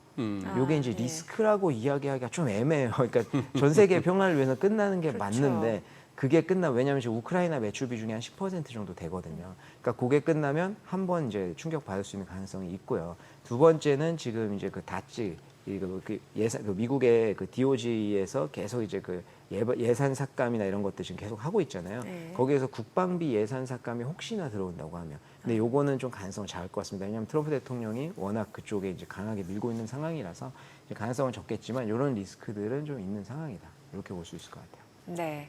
자, 지금 시각 8시 54분 향해 갑니다. 오늘 양시장 호가 상황 체크해 보겠습니다. 먼저 코스피부터 좀 보도록 할게요. 오늘 0.5% 추가적인 상승 예상되고요. 지금 3,332로 집계가 됩니다. 코스닥도 0.4% 상승 출발 예상되고 있고요. 예상 체결 지수는 836이죠. 시가총액 상위 종목 예상가 보겠습니다. 삼성전자 오늘 0.6% 상승 예상됩니다. 지금 호가는 73,100원이고요. SK하이닉스 어제 30만 원을 넘어섰죠. 오늘 1.3% 추가적으로 상승 예상되고요. 지금 호가는 30만 8천 원으로 집계가 되고 있습니다. LG 에너지솔루션 1.6% 상승 예상되고요. 예상가 34만 5천 원이고요. 삼성바이오로직스, 한화에어로스페이스 모두 상승 출발 예상되고 있습니다. 현대차도 지금 예상치 결가는 22만 1,000원이고요. 삼성전자 우선주도 59,400원 상승 예상되고 있고 HD현대중공업도 1% 가까이 상승 좀 예상되고 있습니다. KB금융 오늘 지금 호가에서는 보합 예상되고 있고요. 기아는 0.9% 하락 출발 예상되고 있습니다. 코스닥 시가총액 상위 종목 예상가도 보도록 하겠습니다. 알테오젠 오늘 0.5% 하락 예상됩니다. 지금 호가는 48만 3,500원이고 에코프로비엠, 에코프로 소폭 상승 예상됩니다. 이 가운데 펩트론, 파마리서치가 각각 1%, 2% 오름세 예상되고 지금 파마리서치 호가는 65만 2천 원으로 나타나고 있고요. 리가캠바이오가 0.7% 하락 예상됩니다. 지금 호가는 15만 400원. 이 가운데 ABL바이오, HLB, 삼천당제약 보합 예상되고 레인보 로보틱스 예상가는 28만 9천 원으로 나타나고 있습니다. 자, 이제 4분가량 개장 전까지 남은 상황인데 글쎄요, 뭐 지금 코스피 3,333. 숫자 이쁘다. 3333. 네. 네. 오늘 저기 보자. 우리가 지금까지 이제 미국 증시 중심으로 얘기를 했는데 박 이사님 네. 퀴즈. 뭐 지수가 중요하냐라고 하시지만 뭐 그렇다고 어디가 오르고 어디가 빠지고 또 같은 업종 내에서도 어느 놈은 오르고 어느 놈은 내리고 이걸 우리가 다 맞출 수는 없으니까 지수로 판단하시죠. 오늘 정강후약 아니면 정강후강. 저는 정강후약 정도. 왜냐하면 이제 CPI를 우리나라 투자자분들 있잖아요. 개인 투자자분들. 사실 FOMC 같은 거 미국 그냥 길거리 가는 사람들 잡고 FOMC 뭔지 아냐. 지금 뭐 연준 의장 누구 아냐. 제가 봤을 때 모르는 사람 더 많을 것 같은데 한국에는 그거 대부분 아세요. 진짜로 길거리 가다가 여쭤봐도 아는 사람 많을 거거든요. 이사들 이름을 다 외워. 네, 그러니까 진짜 대단하잖아요. 그러니까 그런 것들 좀 그렇게 하실 정도로 신경 쓰기 때문에 제가 봤을 때는 이제 뒤로 갈수록 좀 CPI에 대한 좀 이제 그 불안감 뭐 이런 것도 좀 있지 않을까. 그럼 퀴즈 두 번째. 오늘은 정강후약이라 치고 네. 뭐 언제 조정 오고 조정이 언제 끝나고 어디가 바닥일지 우리가 어떻게 하냐. 그렇죠. 이거 어차피 5천 가는 시장이다. 그냥 들고 갈란다. 아니다. 좀 높아 보인다. 조금 비중 줄였다가 다시 저점 매수를 노린다. 어느 쪽? 저는 종목 위주로 접근을 할 것 같아요. 그러니까 지금 주도주가 그 종목을 누가 가르쳐 주는데요? 그거 이제 제가 내가- 판단을 자기가 판단해야 네, 된다. 제가 판단해야죠. 그 2천 몇백 개를 갖다가 사실 주도주는 지금 명확하잖아요. 그리고 이런 게 있습니다. 지금 한국도 조금 비슷할 것 같은데 이게 현상이 되게 심하게 나오는 게 중국 시장이거든요. 그러니까 중국 시장은 섹터별 변화가 너무 빨라요. 네. 지금 그렇다 보니까 이제 지수 자체도 이제 상당히 올라왔지만 섹터별로 보면 올해만 해도 두세 배씩 오른 종목들이 그러니까 허다하거든요. 근데 여기서 섹터를 따라다니면은 결국에는 이게 그 어떤 엇박자 한 번만 타면은 큰일 날 수가 있어요. 그렇죠. 그러니까 사실은 저는 중국 주식 할 때 지금 같은 경우에는 그냥 하나의 섹터 잡고 기다리는 편이기는 하거든요. 네, 그러니까 어떤 좀 섹터 잡고 계시는데? 저는 지금 이제 금융 섹터 하나랑 그때- 중국에서 네, 금융 쪽 금융. 하나랑 이제 그 팜마트 이제 하나 들고 있죠. 그때 말씀해 주신 거 네, 팜마트. 요새 이제 조정 조금 받고 있어가지고 네. 쉽지는 않은 시간이. 아니, 라부부 좀 인기 식은 거 아니에요? 그게 이제 있어요. 그것도 이제 살짝 말씀드리면 라부부의 인기를 척도를 이제 판가름하는데 네. 지금 시장에서 가장 중요한 건 중고 리셀가예요. 네. 그래서 지금 주가가 빠지는 게 리셀가가 빠져서 그렇거든요. 네네. 근데 요거는 그러니까 올해 초에도 있었어요. 리셀가는 왔다 갔다 빠질 수밖에 없어요. 계속 올라가지 못하거든요. 예. 왜냐하면 이제 리셀러들도 결국에는 이제 그것들을 현금화 시켜가지고 다시 다음 제품 사고 뭐 이런 과정들이 필요하잖아요. 사업이다 보니까. 그래서 이제 그런 과정에서 빠지는 게 조금 있거든요. 그래서 이럴 때는 좀 버텨야죠. 네. 그래서 중국 쪽에서는 금융 섹터 보고 그다음 팜마트 보시고. 네, 근데 중국은 사실 더 좋은 섹터 많아요. 지금 헬스케어 섹터도 엄청나게 달리고 있고요. 반도체 섹터도 마찬가지고. 네. 근데 섣불리 이제 이제 저 같은 엇박할까 경우에는 봐. 잘못 엇박하면 이제 더 큰 상실감이 오거든요. 네. 네, 그래서 이제 저는 버티고 있는 편이긴 하죠. 약간 좀 조정 있는 섹터에서 기다리고 계시는 네, 거예요. 맞습니다.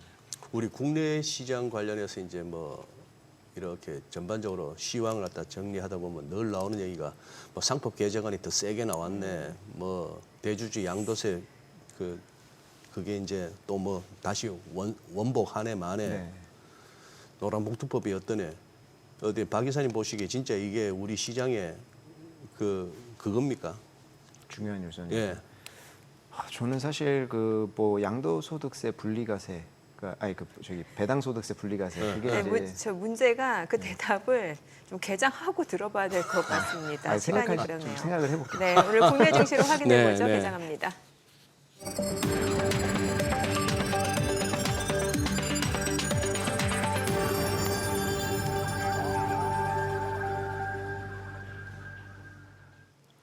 네, 9월 11일 목요일 국내 증시 개장했습니다. 간밤 뉴욕 증시 S&P 500 또다시 사상 최고치를 경신하는 모습이었고 오라클 주가가 그야말로 폭등 흐름을 연출해냈습니다. 물론 장중 고점 대비로는 약간 상승폭을 반납하긴 했습니다만 36% 급등을 한 상황이고 이 상승폭 자체는 92년 내 최대 규모라고 합니다. 가장 큰 상승폭이고 이로써 이제 반도체 관련주들 많이 올랐습니다. 엔비디아도 다시 한번 힘을 내주는 모습이었고 AMD, 브로드컴도 10% 급등을 했고 다만 종목별로는 차별화 장세가 이어지는 양상이었는데 오늘 국내 증시는 어떤 흐름인지 출발 지수 보겠습니다. 코스피가 0.6% 상승합니다. 지금 3,336, 코스닥도 0.2% 올라갑니다. 834고요. 시가총액 상위 종목 시초가 보겠습니다. 삼성전자가 오늘 0.9%, 1% 상승합니다. 73,300원이고 SK하이닉스가 2% 올라갑니다. 31만 원을 넘어섭니다. 그리고 LG에너지솔루션도 2% 강세입니다. 34만 8천 원이고요. 삼성바이오로직스도 올라갑니다. 103만 9천 원. 하나에어로스페이스도 1% 상승합니다. 97만 7천 원이고요. 현대차가 0.4% 상승합니다. 22만 1,500원. 삼성전자 우선주 1.3% 상승 중이고 HD현대중공업 50만 7천 원으로 0.6% 올라갑니다. 이 가운데 KB금융 어제 좀 많이 오른 감이 있었죠. 오늘 물량들이 나오면서 11만 6,600원 0.8% 하락합니다. 기아 보합권 흐름 이어지고 있는 상황이고요. 코스닥 시가총액 상위 종목 시초가도 보도록 하겠습니다. 오늘 알테오제는 0.6% 하락합니다. 지금 48만 3,500원. 48만 2,500원. 그리고 에코프로비엠은 0.6% 올라갑니다. 11만 6,600원. 에코프로도 좀 상승하네요. 49,400원. 펩트로는 지금 약보합권이고 파마리서치가 1.2% 올라갑니다. 64만 9천 원이고요. 리가캠바이오는 떨어집니다. 지금 15만 800원이고 레인보로보틱스, ABL 바이오 모두 하락 흐름이고요. HLB 보합이고 삼천당제약도 소폭 내림세입니다. 오늘 시장에서 특징을 보여주는 섹터 종목들 좀 체크를 해보도록 하겠습니다.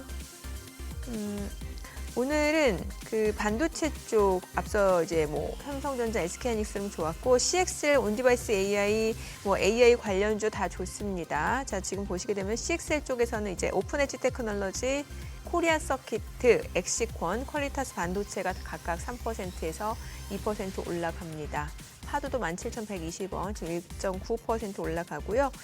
QRT도 지금 1% 상승 흐름 보여주고 있습니다. 지금 보시다시피 엑시콘, 퀄리타스 반도체 다 올라가고 있고 이 가운데 지금 오늘 수출 지표 나오네요. 수출 3.8% 증가한 가운데 대미 수출은 8.2% 감소한 것으로 나오고 있는 상황이고 온디바이스 AI 쪽도 좀 보도록 하겠습니다. 온디바이스 AI 쪽에서 칩셋 미디어가 4% 올라가고요. 오픈엣지, 퀄리타스 반도체 다 이제 온디바이스 AI 쪽 같이 엮여 있는 종목이고 마음 AI가 2.4% 상승 보여주고 있고 AD 테크놀로지도 2% 올라가고요. 어버브 반도체도 1.5% 상승 보여주고 있습니다. 자, 그리고 오늘 반도체 쪽을 제외하고는 피팅 쪽도 흐름 좋아요. 한선 엔지니어링 14% 급등합니다. 1130원 선이고 태광도 10% 넘게 급등 보여주고 있고요. 성광밴드도 7% 강세로 37,850원. 태광 두 자릿수 상승률. 그리고 하이로코리아, 화성밸브, BMT도 다 강세입니다. DK락도 3.6% 올라가고요. KSP도 3% 이상 올라갑니다. 한국선제도 7% 강세를 보여주고 있습니다. 유리기판 쪽도 흐름 좋네요. YC캠 3% 강세고 캠트로닉스도 1.9% 올라가고요. 그밖에 이제 이노메트리, 한빛레이저도 1% 이상 상승 보여주고 있습니다. SKC가 3.7% 상승하면서 102,400원, JNTC도 2% 올라갑니다. 수급 상황 체크해 보겠습니다. 오늘 유가증권 시장에서는 외국인과 기관이 순매수 보여줍니다. 각각 63억 원, 27억 원 매수 우위고요. 개인 투자자는 45억 원 순매도, 코스닥에서는 개인이 402억 원 매수 우위, 외국인과 기관은 각각 352억 원, 45억 원 순매도를 나타내고 있습니다. 환율 체크해 보겠습니다. 달러 원 환율입니다. 정기적 마감 대비로 이온 50전 상승한 1,389원 10전에 개장이 됐습니다. 와, 오늘 코스피가 훨씬 흐름 좋습니다. 지금. 그러게요. 네, 탄력이 좋네요. 탄력 좋네요. 예. 예. 저기 어떻게 하실래? 만약 정강 후강이면 어떻게 하실래요? 다음에 오실 때 아, 다음 아니, 퀴즈예요, 내기예요? 그냥 퀴즈였나? 퀴즈. 소장님 퀴즈라고 하셨는데 만약에 정강 후강이면 다음 출연하실 때 우리 제작진들 커피 쏘기 콜? 아, 근데 제작진 몇 명, 100명 정도 되요. 한 300명. 한 300명, 한번 전세기가 한 필요한. 달치 월급 전세계. 그때. 네, 네. 그래요. 네. 아, 근데 뭐 지금 아까 보니까 그 와중에 빠지는 업종이 바이오. 아, 빠지는 쪽이요. 예. 바이오가 조금 오늘 쉬어갑니다. 좀 예, 쉬어가고. 뭐 알테오젠, 뭐 삼천당제약, 리가켄바이오 좀 쉬어가고 로봇도 좀 쉬어가고 있는 상황이고. 조방원은 다. 조방원이요. 예. 조방원 같은 경우는 이제 조선 쪽에서는 삼성중공업 좋아요. 오늘. 삼성중공업 좋고. 예, 그리고 예. 방산 쪽 하나 에어로스페이스도 괜찮고 원전은 좀 쉬어가네요. 좀 두산 쉬어가고. 에너빌리티 좀 쉬어가고. 예. 그래요.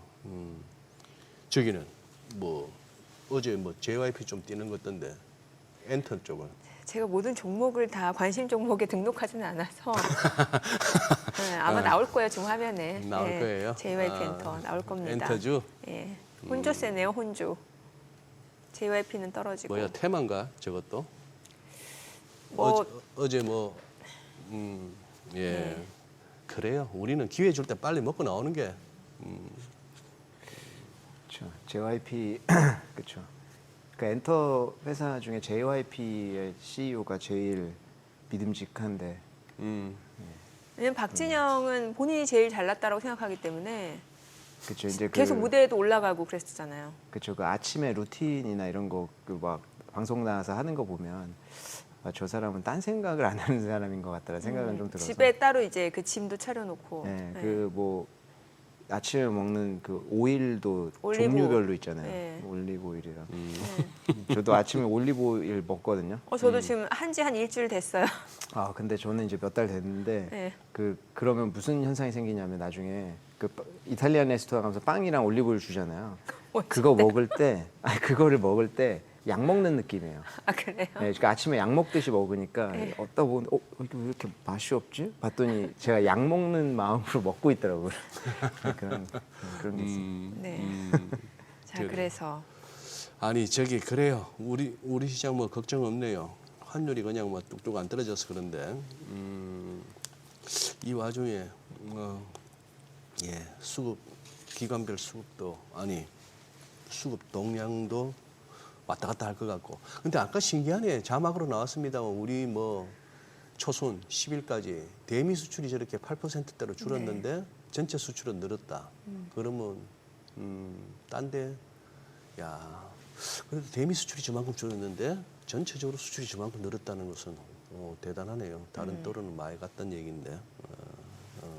아니 지금 그러면 보니까 요거는 한번 가시기 전에 여쭤봐야겠네. 오늘 준비하신 자료가 갑자기 이스라엘이 카타르도 공습했고 네네. 하마스 관련한 인사들 잡겠다고 했는데 카타르가 그 하마스하고 이스라엘 그 중재하던 나라인데 거기를 때리고 또 지금 베네수엘라가 지금 난리 아닙니까? 네, 그 맞습니다. 앞에 요번에- 여러 가지가 지금 약간 지정학적으로 좀 시끄러워요. 맞습니다. 이번에 이제 베네수엘라 해역으로 이제 그 이지삼 세척이랑 네. 4천 명 정도 군인 이제 파견했죠. 예. 베네수엘라, 그러니까 저는 이제 향후에 예. 이제 그 전면전이라는 것보다는 이런 양상의 전쟁이 되지 않을까라는 생각을 하는데요. 베네수엘라에 파견을 한 표면적인 이유는 마약이에요. 근데 마약 퇴치. 근데 그게 이제 사실 일리가 상당히 있거든요. 왜냐하면 이제 남미 국가가 이제 마약을 재배하기에 굉장히 좋은 환경이다 보니까 콜롬비아나 과거에 이제 마약을 많이 이제 미국이나 유럽 쪽으로 수출을 하잖아요. 그래서 이제 콜롬비아 국가나 미국 같은 경우 공조해가지고 마약 수사국이 다 파견이 돼 있어요.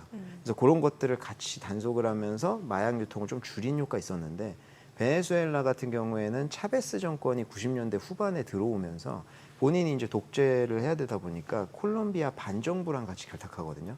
그러니까 이제 마약을 유통하는 데 자기네들이 길을 열어준 거예요. 그리고 이제 차베스가 반미주의였었다 보니까 네. 2002년도에 잠깐 추출된 적이 있거든요. 쿠데타로 네, 네. 2일 정도. 예. 그때 이제 배후로 미국이 지목이 돼요. 네. 그러면서 차베스 정권에서 완전히 이제 빈정상해가지고 2005년도에 마약 단속국도 쫓아내고 완전히 미국 입장에서는 저쪽은 블랭크가 된 거예요. 그쪽에는 자기네가 검색을 할 수가 없는 거예요. 그래서 차베스 정권 동안에 상당 기간 동안에 베네수엘라가 마약을 유통하는 역할을 이제 많이 해줬거든요. 네.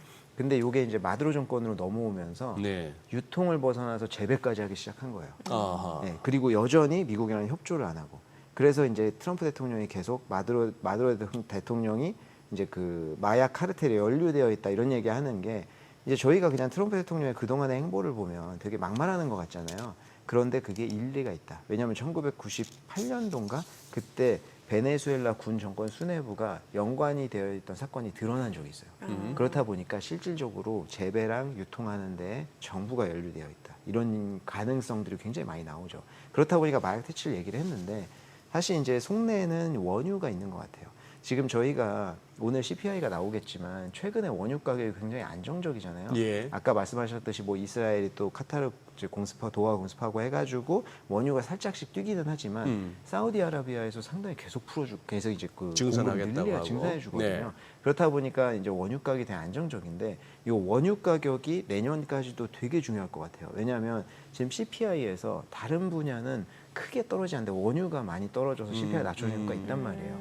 그러니까 스태그플레이션 얘기 나오는 것도 이 원유가 올라가냐 안 올라가냐에 달린 것 같아요. 그러니까 이제 트럼프 대통령 여기에 집착할 수밖에 없는데 네. 지금 원유 가격이 이제 사실 광당한 한이 뭐냐면 셰일가스는 이제 그 뭐 이제 파나마 분지에서 많이 이제 미국에서는 채취하거든요.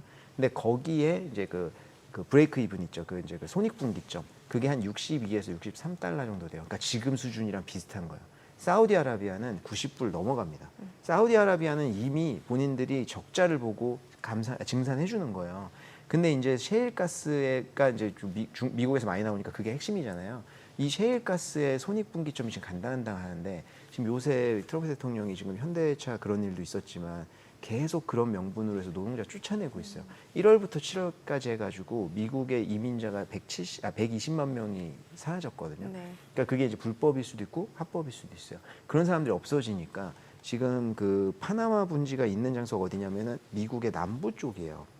멕시코 국경이랑 가깝습니다. 이 얘기는 남미 쪽이라든지 이런 데서 이제 불법으로 넘어온 사람들이 상당히 많다는 얘기인데요. 이게 정확한 통계를 물으신다고 하면은 사실 통계가 있으면 불법 이민자가 아니잖아요. 그러니까 통계가 있지는 않아요. 네. 근데 이제 여러 가지 뭐 인터뷰나 뭐 이런 걸로 봤을 때는 그 셰일가스 쪽 그 산업에서는 한 4에서 5% 정도는 불법 이민자가 있을 것 같다라는 이제 추산은 있는 거죠. 그렇다 보니까 그 사람들이 이번에 많이 쫓겨났다라고 하면 이게 불법 노동자는 그 노동력이 쌀 거 아니에요. 네. 근데 이게 이제 올라가기 시작할 수 있다라는 것들이 대두되는 거예요. 아, 셰일가스. 예, 그렇게 되면 셰일가스 기업들은 미국은 이제 정부에서 직접적으로 돈을 넣어주는 게 아니라 셰일가스는 돈을 넣어주는 사업이 아니잖아요. 네. 사실은. 그게 아니라고 하면은 자연스럽게 파산하는 기업들도 생길 가능성이 대두되는 거죠. 아. 그래서 지금 베네수엘라를 군인을 보낸 거에 대해서 저거 정말 마약 퇴치 때문에 맞아? 왜냐하면 베네수엘라의 원유 매장량이 18%예요, 전 세계에. 상당히 많습니다. 매장으로는 아마 1위권일걸요. 예, 되게 많아요. 그런데 이제 제재 때문에. 인프라가 안 돼서 인프라 안 돼 있고 제재가 있어가지고. 있어가지고 트럼프 대통령 1기부터 제재 시작했거든요. 그래가지고 뭐 일간 230만 배럴씩 전 세계 수출했었고요. 베네수엘라는 경제의 95%가 원유 수출이었어요. 지금 60% 줄었습니다. 네. 그러니까 이게 확실히 이제 수출이 줄었어요. 그러면 이제 제재를 하니까 마두로 대통령 있잖아요. 현상금이 600억 달러가 넘고 600억 원이 넘거든요. 이게 오사마 빈라덴보다 높은 거예요. 그래서 현상금이 걸려 있어요. 그렇다 보니까 이제 계속 제재를 하니까 베네수엘라 입장에서는 경제 때문에 어쩔 수 없이 선택할 수 있는 게 중국이나 러시아밖에 없잖아요.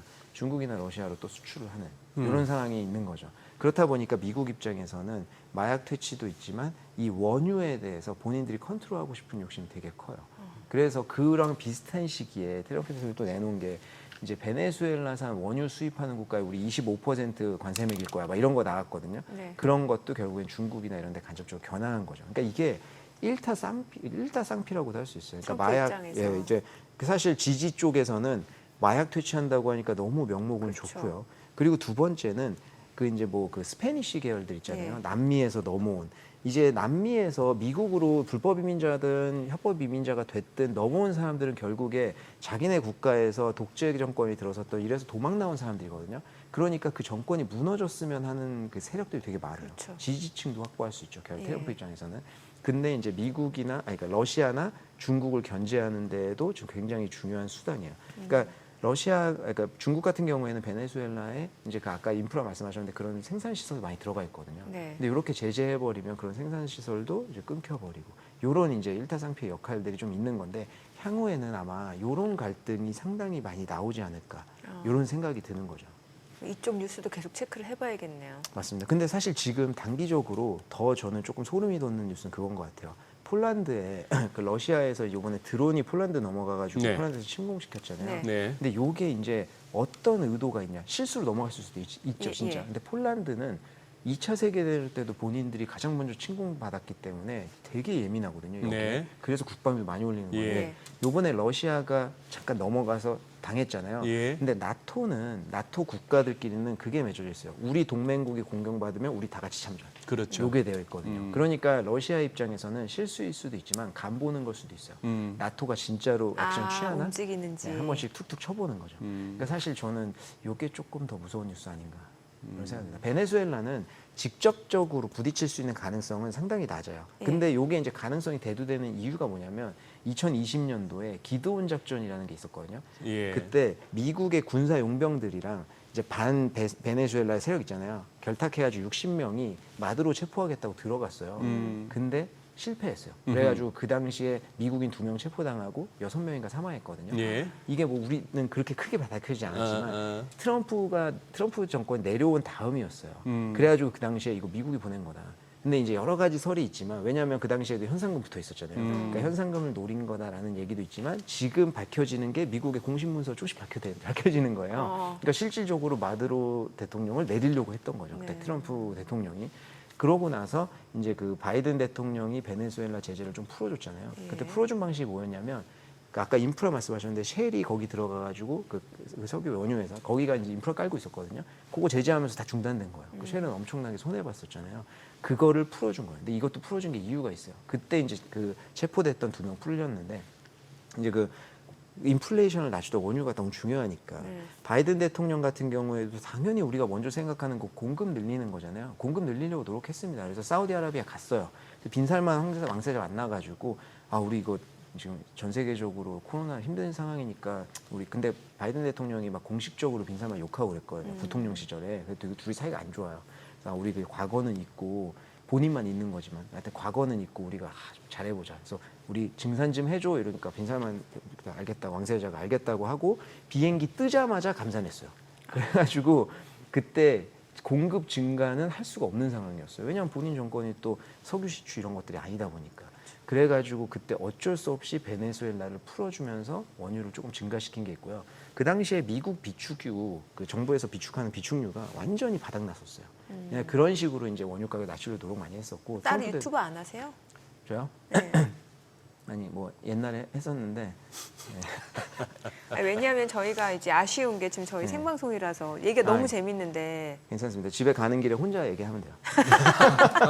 아니 잘 들어야 될 게 뭐 엠러빈도 들어야 되고 들어야 될 게 알겠습니다. 많은데 못 들어가지고. 근데 박 이사님 말씀하신 것 중에 조금 아까 쎄하다 하셨잖아요. 네. 폴란드가 러시아의 드론을 격추시켰다. 네. 그것도 그렇고 그리고 저기 뭐 우연이나 그냥 예사롭게 볼 수 없는 것은 왜 디파트먼트 오브 디펜스에서 디파트먼트 오브 워로 예, 바꾸느냐 예. 미국이 조금 요거는 한번 앞으로도 관심 있게 한번 보셔야 될 것 같은 그런 저희가 상황 좀 같습니다. 안타깝지만 네. 이제 우리가 평화의 시대가 굉장히 많이 오랜 시간 누렸잖아요. 네. 근데 이제 저희 입장에서는 되게 예민할 수밖에 없는 게 한국은 지금 분단 국가이기도 네. 하고 아직까지 휴전 국가다 보니까. 네. 알겠습니다. 오늘 내용 잘 들었습니다. 네. 고맙습니다. 감사합니다. 오늘 들으신 내용과 관련해서 더 다양한 정보 원하시는 분들은 카카오톡 채널에서 원일에 검색하셔서 친구 추가하시기 바랍니다.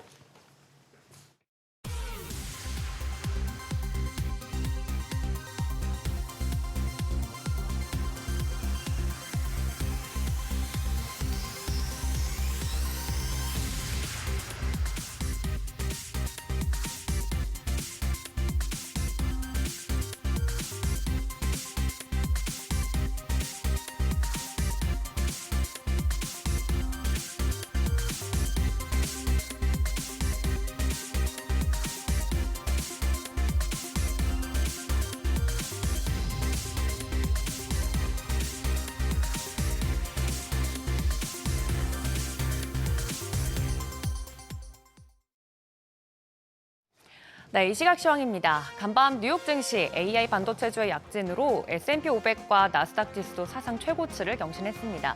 물론 빅테크 기업들 사이에서 희비가 엇갈리긴 했습니다만 국내 증시 상승 랠리를 이끌고 있는 반도체와 관련된 부분은 온기가 여전히 지속되고 있습니다. 4년 2개월 만에 종가 기준 사상 최고치를 경신한 코스피. 어제 흐름이 그대로 이어지는지 장 초반 분위기 점검해 보도록 하겠습니다. 먼저 지수 살펴봅니다. 코스피 0.41% 오르면서 3,328포인트 선의 움직임 보이고 있고요. 코스닥도 0.03% 강보합권에서 움직임 이어가면서 833포인트 선의 움직임 보이고 있습니다. 이어서 살펴보도록 하겠습니다. 먼저 코스피 수급입니다. 어제와 동일하게 외국인과 기관의 동반 매수세가 들어오고 있는데요. 외국인이 주도적으로 삽니다. 351억 원어치, 그리고 기관은 150억 원 함께 사들이고 있고요. 개인만 홀로 팔아내는 양상입니다. 이어서 코스닥 시장 수급도 살펴보시죠. 코스피와는 달리 오늘 코스닥에서는 외국인과 기관이 동반 매도하는 모습입니다. 개인만 홀로 703억 원어치 사고 있고요. 외국인과 기관은 각각 501억 원, 그리고 기관은 179억 원 매도 우위 보이고 있습니다. 이어서 업종도 살펴보도록 하겠습니다. 오늘 업종 등락률 상위 좀 살펴보면 상승하고 있는 쪽은 생명과학 도구와 서비스, 전기 제품, 역시나 반도체와 관련된 종목도 오르고 있고요. 출판 관련된 업종도 오름세 보이고 있습니다. 반대로 건강관리 업체와 생물공학, 또 해운사 등은 하락하고 있는 모습입니다. 이어서 시장을 주도하는 테마, 종목별 시세 체크해 보도록 하겠습니다. 우선 조선주 장초반 오릅니다. 최근 조선주들 변동성이 큰 모습을 보여줬는데요. 마스가 프로젝트에 대한 기대감으로 한 달 새 100% 넘게 치솟은 종목까지 있었지만 대내외 변수들이 향후 주가 흐름의 발목을 잡을 수 있다는 우려도 함께 커졌습니다. 오늘은 다시 한번 힘을 내주는 모습인데요. 대표적으로 이제 조선주 이전에 반도체 먼저 살펴보도록 하겠습니다. SK 하이닉스 여전히 이제 주도주로서 2.6%대 오르면서 31만 원 선까지 올라온 모습이고요. DB 하이텍과 삼성전자도 각각 살펴보면 0.60%, 0.48% 오름세 보이고 있습니다. 이어서 다음 테마 살펴보도록 하겠습니다. 네. 이어서 처음에 말씀드렸던 조선주와 더불어서 조선기자재도 움직임 보이고 있는데요. 조선업종이 밸류에이션 부담으로 약세를 보일 때 이 조선기자재 업종이 키맞추기 흐름을 보이면서 올라오기도 했습니다. 오늘은 장초반 조선주와 함께 움직이는 모습 보이고 있습니다. 특히 정밀 피팅과 밸브를 제조하고 있는 기업들 주가 탄력적으로 움직임 보이고 있습니다. 대표적으로 태광 같은 경우 7%대, 동방성기도 15%대 오름세 보이면서 관련된 종목들 전반적으로 오늘 조선주와 함께 움직이고 있는 점 체크가 가능합니다. 네, 이어서 다음 테마도 살펴보도록 하겠습니다. 앞서 말씀드린 조선주인데요. 오늘 장 초반부터 강세 보이는 흐름, 조선기자재와 함께 전반적으로 오르고 있습니다. 대표적으로 삼성중공업 보면 3.9% 오르면서 22,400원 선의 움직임 보이고 있고요. 동일스틸럭스 같은 경우는 12% 오르면서 두 자릿수 상승세 보이고 있습니다. 마스가 프로젝트에 대한 기대감으로 한 달 새 100% 넘게 치솟은 종목까지 있었는데 최근의 움직임 좀 전반적으로 흔들리는가 싶더니 조선주 오늘 다시 한번 주도주로서 움직임 보이고 있습니다. 이어서 마지막으로 온티발스 AI 관련주들도 살펴보도록 하겠습니다. 관련돼서는 미국 증시 AI 반도체 관련주가 급등한 영향 그대로 받고 있는데요. 지난주 브로드컴과 더불어서 오라클의 어닝콜에서도 AI 인프라 투자 수요가 여전히 견조하다는 점 저희가 재확인을 했었죠. 관련돼서 반도체 그리고 그 안에서도 AI 관련된 종목들도 탄력적으로 움직임 보이고 있습니다. 삼성전기 대표적으로 4.8%대 움직이면서 18만 9,200원 선의 움직임 보이고 있고요. 이외에 AI 그리고 반도체라는 키워드가 들어간 종목들은 전반적으로 오늘 강세 보이고 있습니다. 반도체, 조선주, 그리고 여기에 더해서 2차 전지까지 시총 상위 종목들 대체로 오르는 가운데 이 대주주 기준 완화에 대한 기대감으로 상승했던 증권주 등은 오늘 장 초반 밀리고 있습니다. 종목별 대응 전략이 필요한데 더 자세한 내용은 전문가님과 함께 이야기 나눠보면 좋겠습니다. 오늘장에서 눈여겨볼 업종과 시장 대응 전략까지 알아보는 오늘장 탑픽 시간 이어갑니다. 오늘은 SBS 비즈 5스타 이동우 전문가 전화 연결되어 있는데요. 인사 나눠보겠습니다. 안녕하십니까? 네, 안녕하세요. 네, 전문가님 어제 대형 반도체주가 랠리 펼치면서 코스피 사상 최고치 경신했는데요. 여기에 소부장 종목들까지 강세를 보였거든요. 전망 어떻게 보십니까? 네, 알리바바의 AI 칩 자체 제작으로 탈 엔비디아 향 바람이 불었고요. 여전히 GPU, 전력기기 업황이 꺾이지 않은 상황에서 AI 데이터 센터 수요 확장으로 파생된 수요가 그 밑단 기업들인 PCB, 서버향 메모리까지도 낙수 효과가 나오면서 관련주 상승이 나오고 있는 것으로 보입니다. 최근 반도체 주가의 반등을 이끈 두 가지 요소는 공급 부족과 ASIC 시장 가속화를 꼽고 있는데요.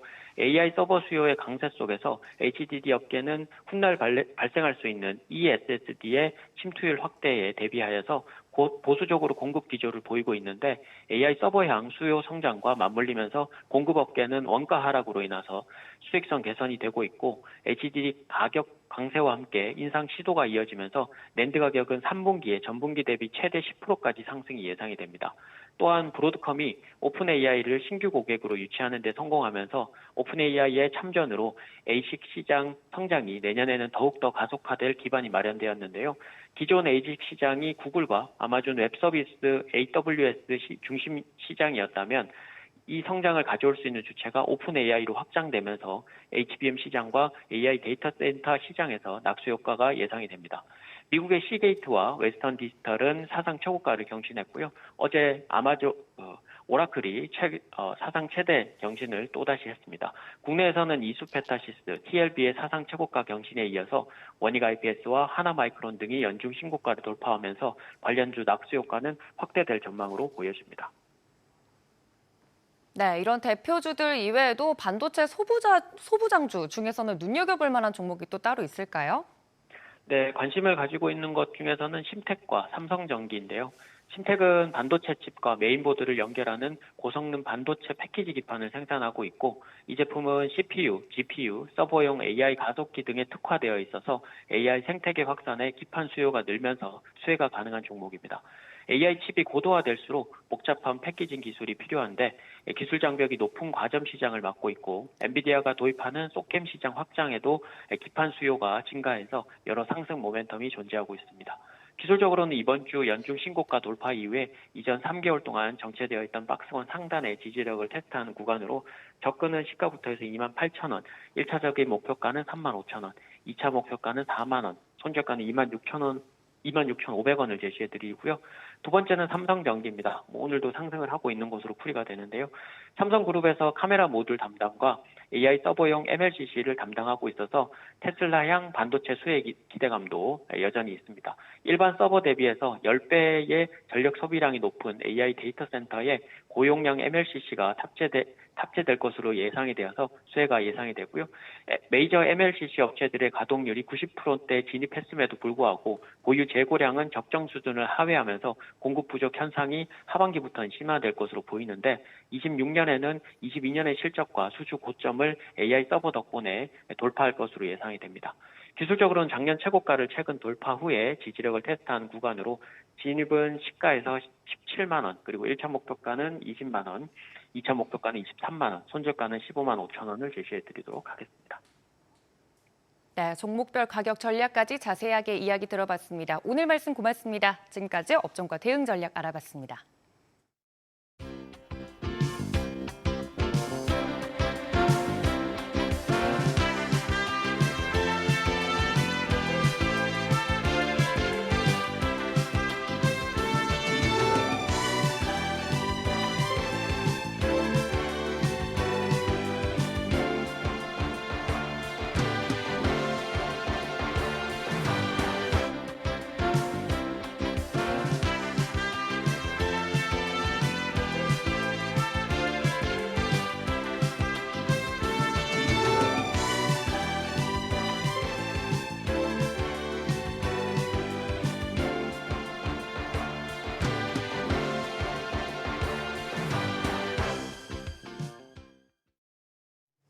ETF 시장이 다양성과 차별화를 축으로 빠르게 재편되면서 투자자들 눈높이와 전략 역시 달라지고 있습니다. 오늘은 ETF 시장 트렌드 짚고 투자 포인트까지 알아보겠습니다. 네, 하나자산운용 ETF 퀀트 솔루션 김승현 본부장 모셨습니다. 어서 오세요. 네, 안녕하십니까. 예, 오랜만입니다. 네, 잘 지내셨습니까? 예, 뵙고 싶었습니다. 저도 뵙고 싶었어요. 우리 딸기 아빠 저기 뭐야? 딸기 아빠, 딸기 농장. 딸기 네, 농장. 맞습니다. 예. 아니 근데 제가 지금 소개하다 보니까 회사도 달라지고 직책도 달라지신, 직책은 높아지신 것 같고. 네.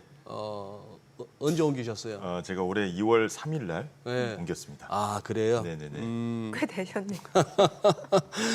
이제는 좀 자주 나오셔서 좀 ETF 동향 좀 알려주십시오. 네, 예. 불러주시면 감사히 오겠습니다.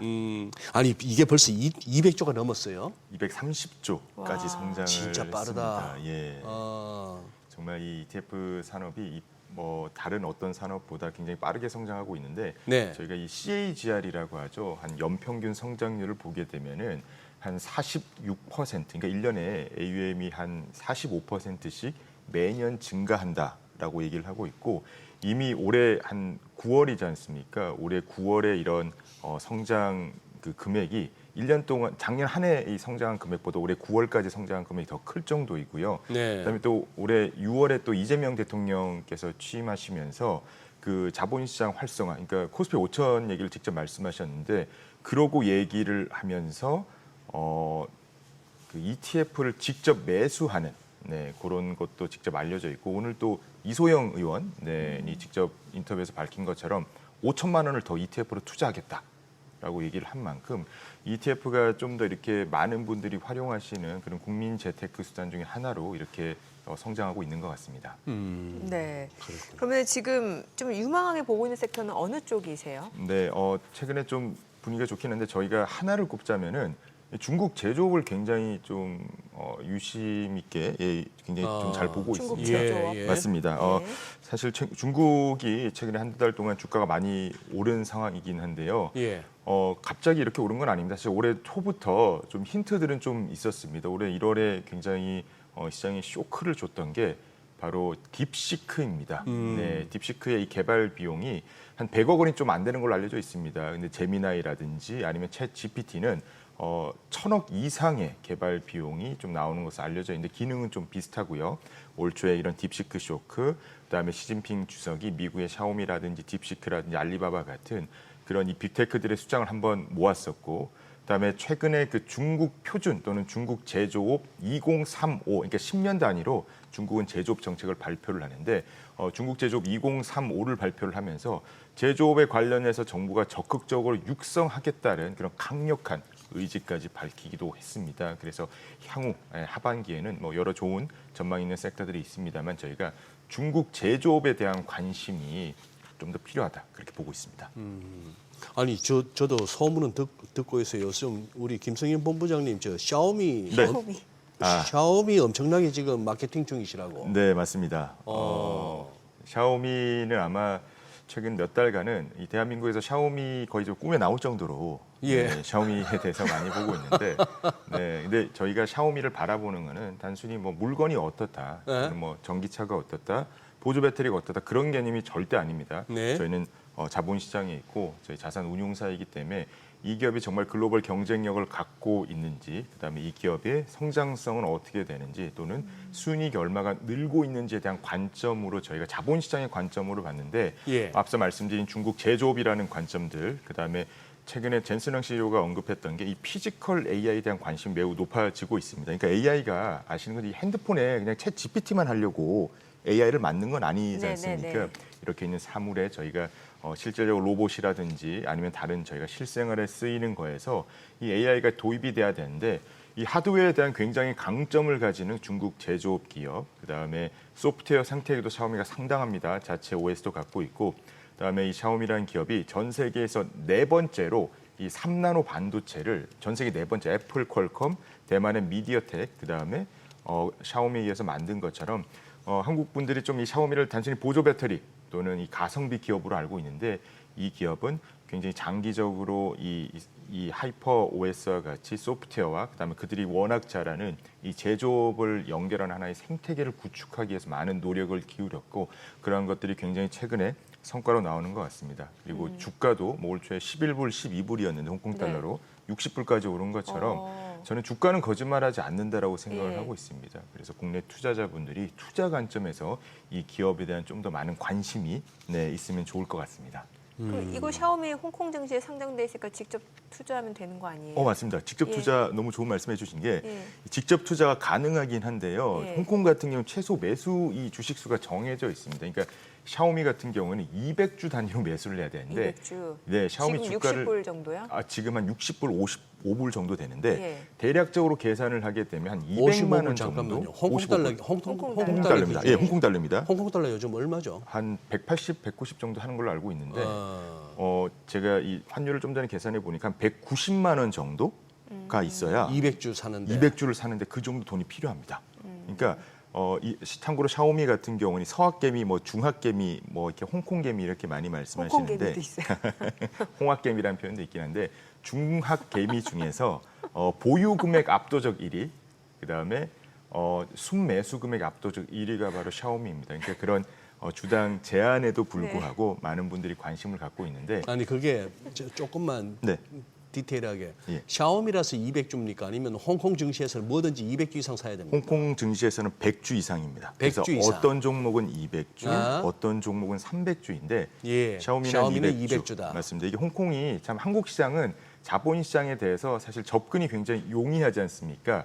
뭐 HTS, MTS, 그다음에 한 주, 두 주 가격이 그렇게 우리는 뭐 단주까지도 되고요. 되고. 예, 단주. 그러면 되고. 200주, 201주 이렇게 매수할 수 있는 거 아니면 200주, 400주 이런 식으로 매수를 해요? 200, 400입니다. 그렇죠. 200, 400, 600 이런 맞습니다. 식으로. 단위가 그렇- 그렇기 그렇게 때문에 되는- 지금 단위가 200주 단위입니다, 단위라니까. 네, 그렇기 때문에 매수할 때 이 비용에 대한 부담이 사실 크고요. 그다음에 홍콩 같은 경우는 HTS나 MTS를 보게 되면은 많은 분들이 이 실시간 호가를 좀 제공하지 않는 경우도 있습니다. 그게 유료인 경우도 있어가지고 이런 접근성이 어려움. 그다음에 직장인분들이 또 점심 때 주식 많이 하시지 않습니까? 예. 근데 홍콩 주식은 점심 때 쉽니다. 아, 예. 네, 그래서 점심 때 이렇게 몰래 식사하거나 하실 때 매매하기가 또 힘든 것도 있죠. 그래서 접근성 측면. 그래도 뭐 그다음에 1시간 시차가 있으니까 우리 밥 먹을 때 돌아가잖아요. 돌아가긴 합니다. 어. 네. 아예 안 돌아가는 건 아닙니다. 아, 네, 그래서 예. 그다음에 그 연금 계좌에서는 사실 해외 상장된 주식을 저희가 담을 수가 없기 때문에 예, 그런 측면, 접근성 측면을 보게 되면은 한 주가 ETF 국내 상장 ETF 기준으로 한 10,000원 정도 합니다. 네. 네, 그렇기 때문에 훨씬 더 이 낮은 비용으로 전체 포트폴리오 투자한 효과를 누릴 수 있기 때문에 그런 것에 대한 접근성도 좀 훨씬 나아지지 않을까 싶습니다. 지금 최근에 수익 좋겠네요, 저쪽 수익률. 수익률은 좋습니다. 네, 수익률은 좋은데 샤오미가 그렇지만 최근 한 달 정도는 그러니까 고점을 찍고 한 글쎄, 고가 대비 한 예, 예, 5에서 예. 7% 정도 조정을 받긴 한 상황이긴 합니다. 근데 본부장님, 네, 저게 작을 솥자 쌀밑자 아닙니까? 네네. 작은 쌀. 네, 그런데 저기 샤오미. 네, 샤오미. 근데 저는 그때 네. 그 기억이 너무 강해가지고 예. 저가 모바일 폰, 저가 맞습니다. 휴대폰. 예, 예, 예. 근데 지금 뭐까지 되는 기업입니까? 샤오미는 우선 전기차까지 만들고 있고요. 전기차. 그다음에 휴머노이드 로봇까지도 지금 이미 2022년에 사이버원이라는 휴머노이드 로봇까지 진출을 한 그런 상황입니다. 우선 샤오미 전기차에 대한 그 인기를 한번 말씀을 저 드리면 우리나라에는 아직 안 들어왔죠. 아직 안 들어왔습니다. 지금 보게 되면 최근에 YU7이라는 SUV 모델이 나왔는데요. 지금 보시는 것처럼 1년을 넘게 기다려야 됩니다. 1년을 넘게 기다려야 되고 지금 한 60주 이상의 지금 대기가 걸려 있는 상황이고 그다음에 오른쪽 보시게 되면 이 테슬라를 위협한다라는 얘기가 나오고 있는데 이게 중국 언론에서 한 얘기가 아니고요. 뭐 JP 모건 스탠리 같은 글로벌 IB 리포트에서도 나온 내용이 있고 그다음에 미국의 현지 언론에서도 이 테슬라의 모델을 위협할 정도의 수준까지 올라왔다라고 얘기를 하고 있고 실제 올해 이 모델 3의 판매량 중국 내에서입니다. 중국 내에서 이 모델 3의 판매량을 이미 이 테슬라의 SU7이라는 세단 모델이 뛰어넘었습니다. 그래서 소위 말해서 샤오미는 없어서 못 만드는 그런 상황이고요. 무엇보다 이 흥미로운 점은 샤오미의 이 전기차, 중국 현재 전기차 공장이 100% 자동화가 되어 있습니다. 사람이 없습니다. 그래요? 예, 파업할 그것도 없고요. 뭐 이렇게 지금 벤치 파업 중인데. 네. 예. 예, 파업의 그런 우려도 없죠. 그래요? 네, 예. 그래서 이런 것들을 보게 되면 샤오미 전기차 한 대가 언론에서 많이 보도됐지만 한 대 만드는데 76초가 걸립니다. 에? 1분 16초밖에 안 걸리거든요. 전기차 한 대를 1분 만드는데. 16초 만에 자동차 한 대 조립이 끝난다고요? 맞습니다. 그래서 하기야 전기차라서 좀 쉽긴 하겠다. 네, 테슬라는 중국 현지의 자동화가 100% 되어 있는데 테슬라가 60초 걸리거든요.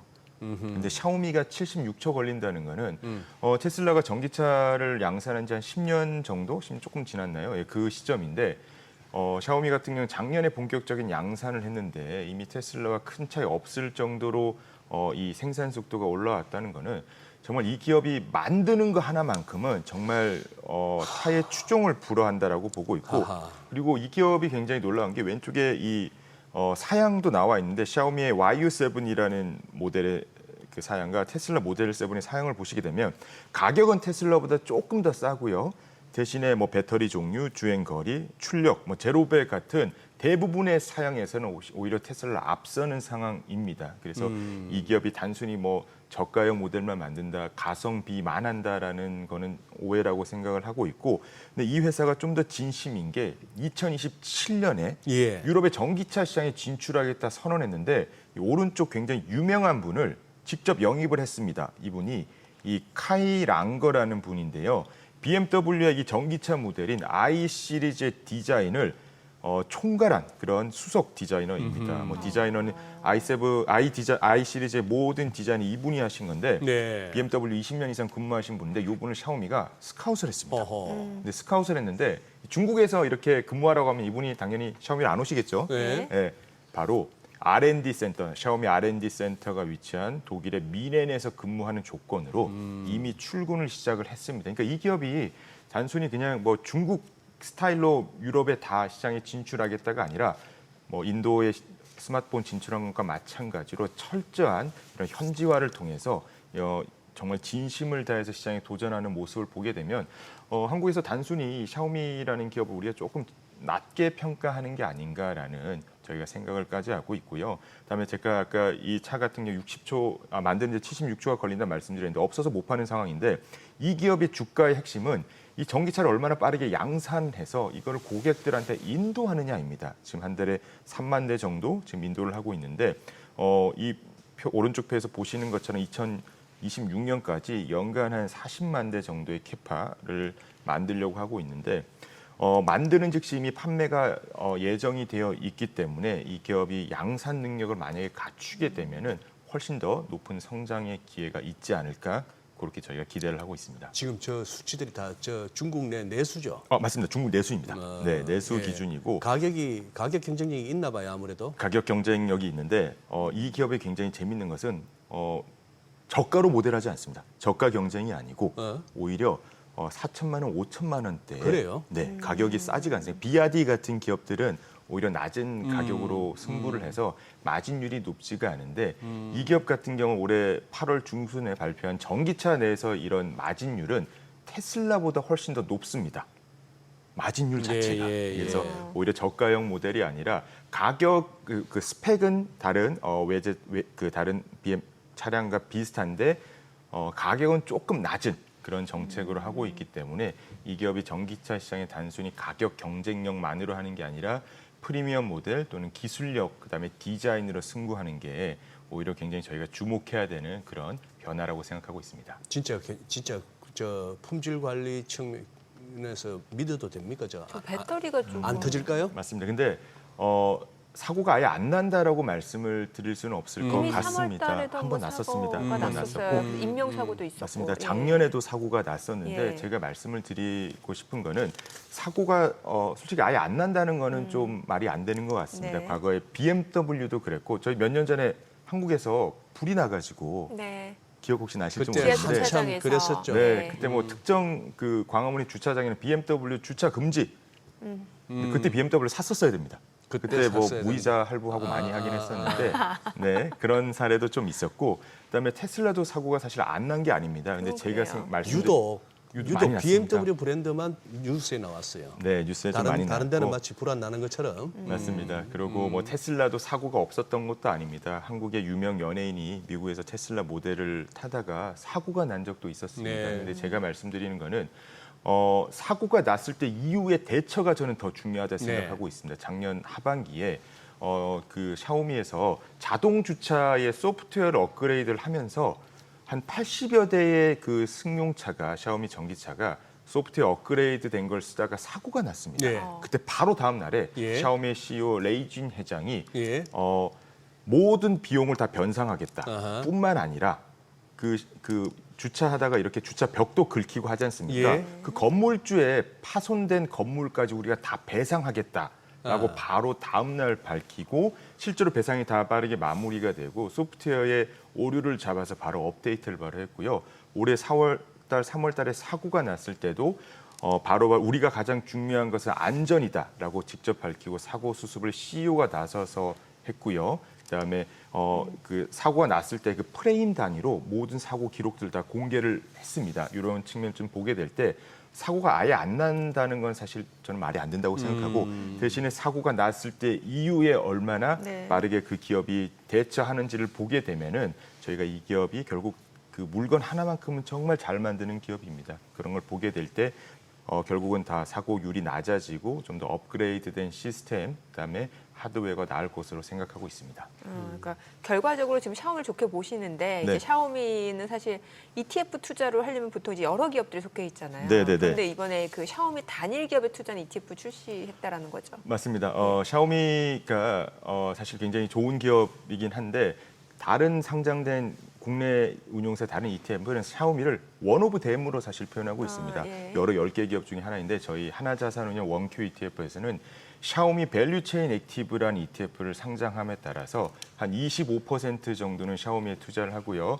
나머지 75%는 샤오미의 친구들, 이 샤오미 밸류체인 종목에 투자합니다. 샤오미가 안 하는 게 없습니다. 뭐 안경도 구글 글래스처럼 안경도 만들고 전기차도 만들고 다른 가전도 만들기 때문에 특히나 이 가치 비즈니스라는 기업들이 굉장히 많고요. 샤오미 같은 경우에는 직접 샤오미 펀드를 만들어서 벤처 기업을 직접 투자하고 그 기업을 통해서 OEM 생산을 통해 가지고 정말 이 생태계, 제조업 생태계가 같이 성장하는 그런 획기적인 정책 방향성까지 갖고 있기 때문에 나머지 종목들은 밸류체인에 함께 투자하는 그런 ETF가 나왔고 아마 국내 최초, 이제 유일한 상품이기 때문에 중국 제조업에 많은 관심이 있으신 분들은 샤오미를 통해서 샤오미 ETF를 통해서 함께 생태계 투자하신 효과가 있지 않을까 싶습니다. 네. 야, 오늘 이 예. 메디컬 AI를 못 듣네, 시간 때문에.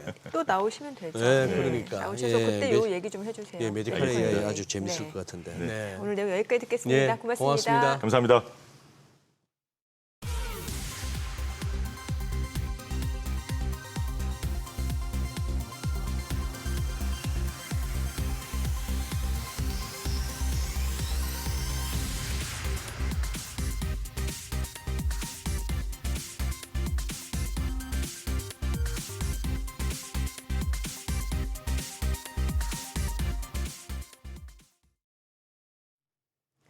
네, 시장이 보합권. 앞서 소장님 뭐 퀴즈 전강후약, 네, 전강호강 이거 말씀 주셨는데. 제가 다음번에 박상준 이사한테 제가 커피를 사야 될 것 같네요, 분위기가. 코스닥은 살짝 약보합. 예, 약보합까지 내려가고 혹시 또 오늘 개인들이 또 너무 콜옵션 쪽으로 또 달리고 있나? 절대 안 매겨주는 외국인이죠. 네, 300명, 150만 원 준비하세요. 네, 저희 방송 중에 전해드린 내용과 관련해서 모든 투자 판단의 책임은 투자자 분들께 있다는 점 알려드립니다. 네, 세상의 모든 돈 되는 정보 머니쇼. 오늘은 여기서 인사드리겠습니다. 여러분의 모든 경제 SBS 비즈가 함께하겠습니다. 저희는 내일 오전 8시에 찾아뵙겠습니다. 고맙습니다.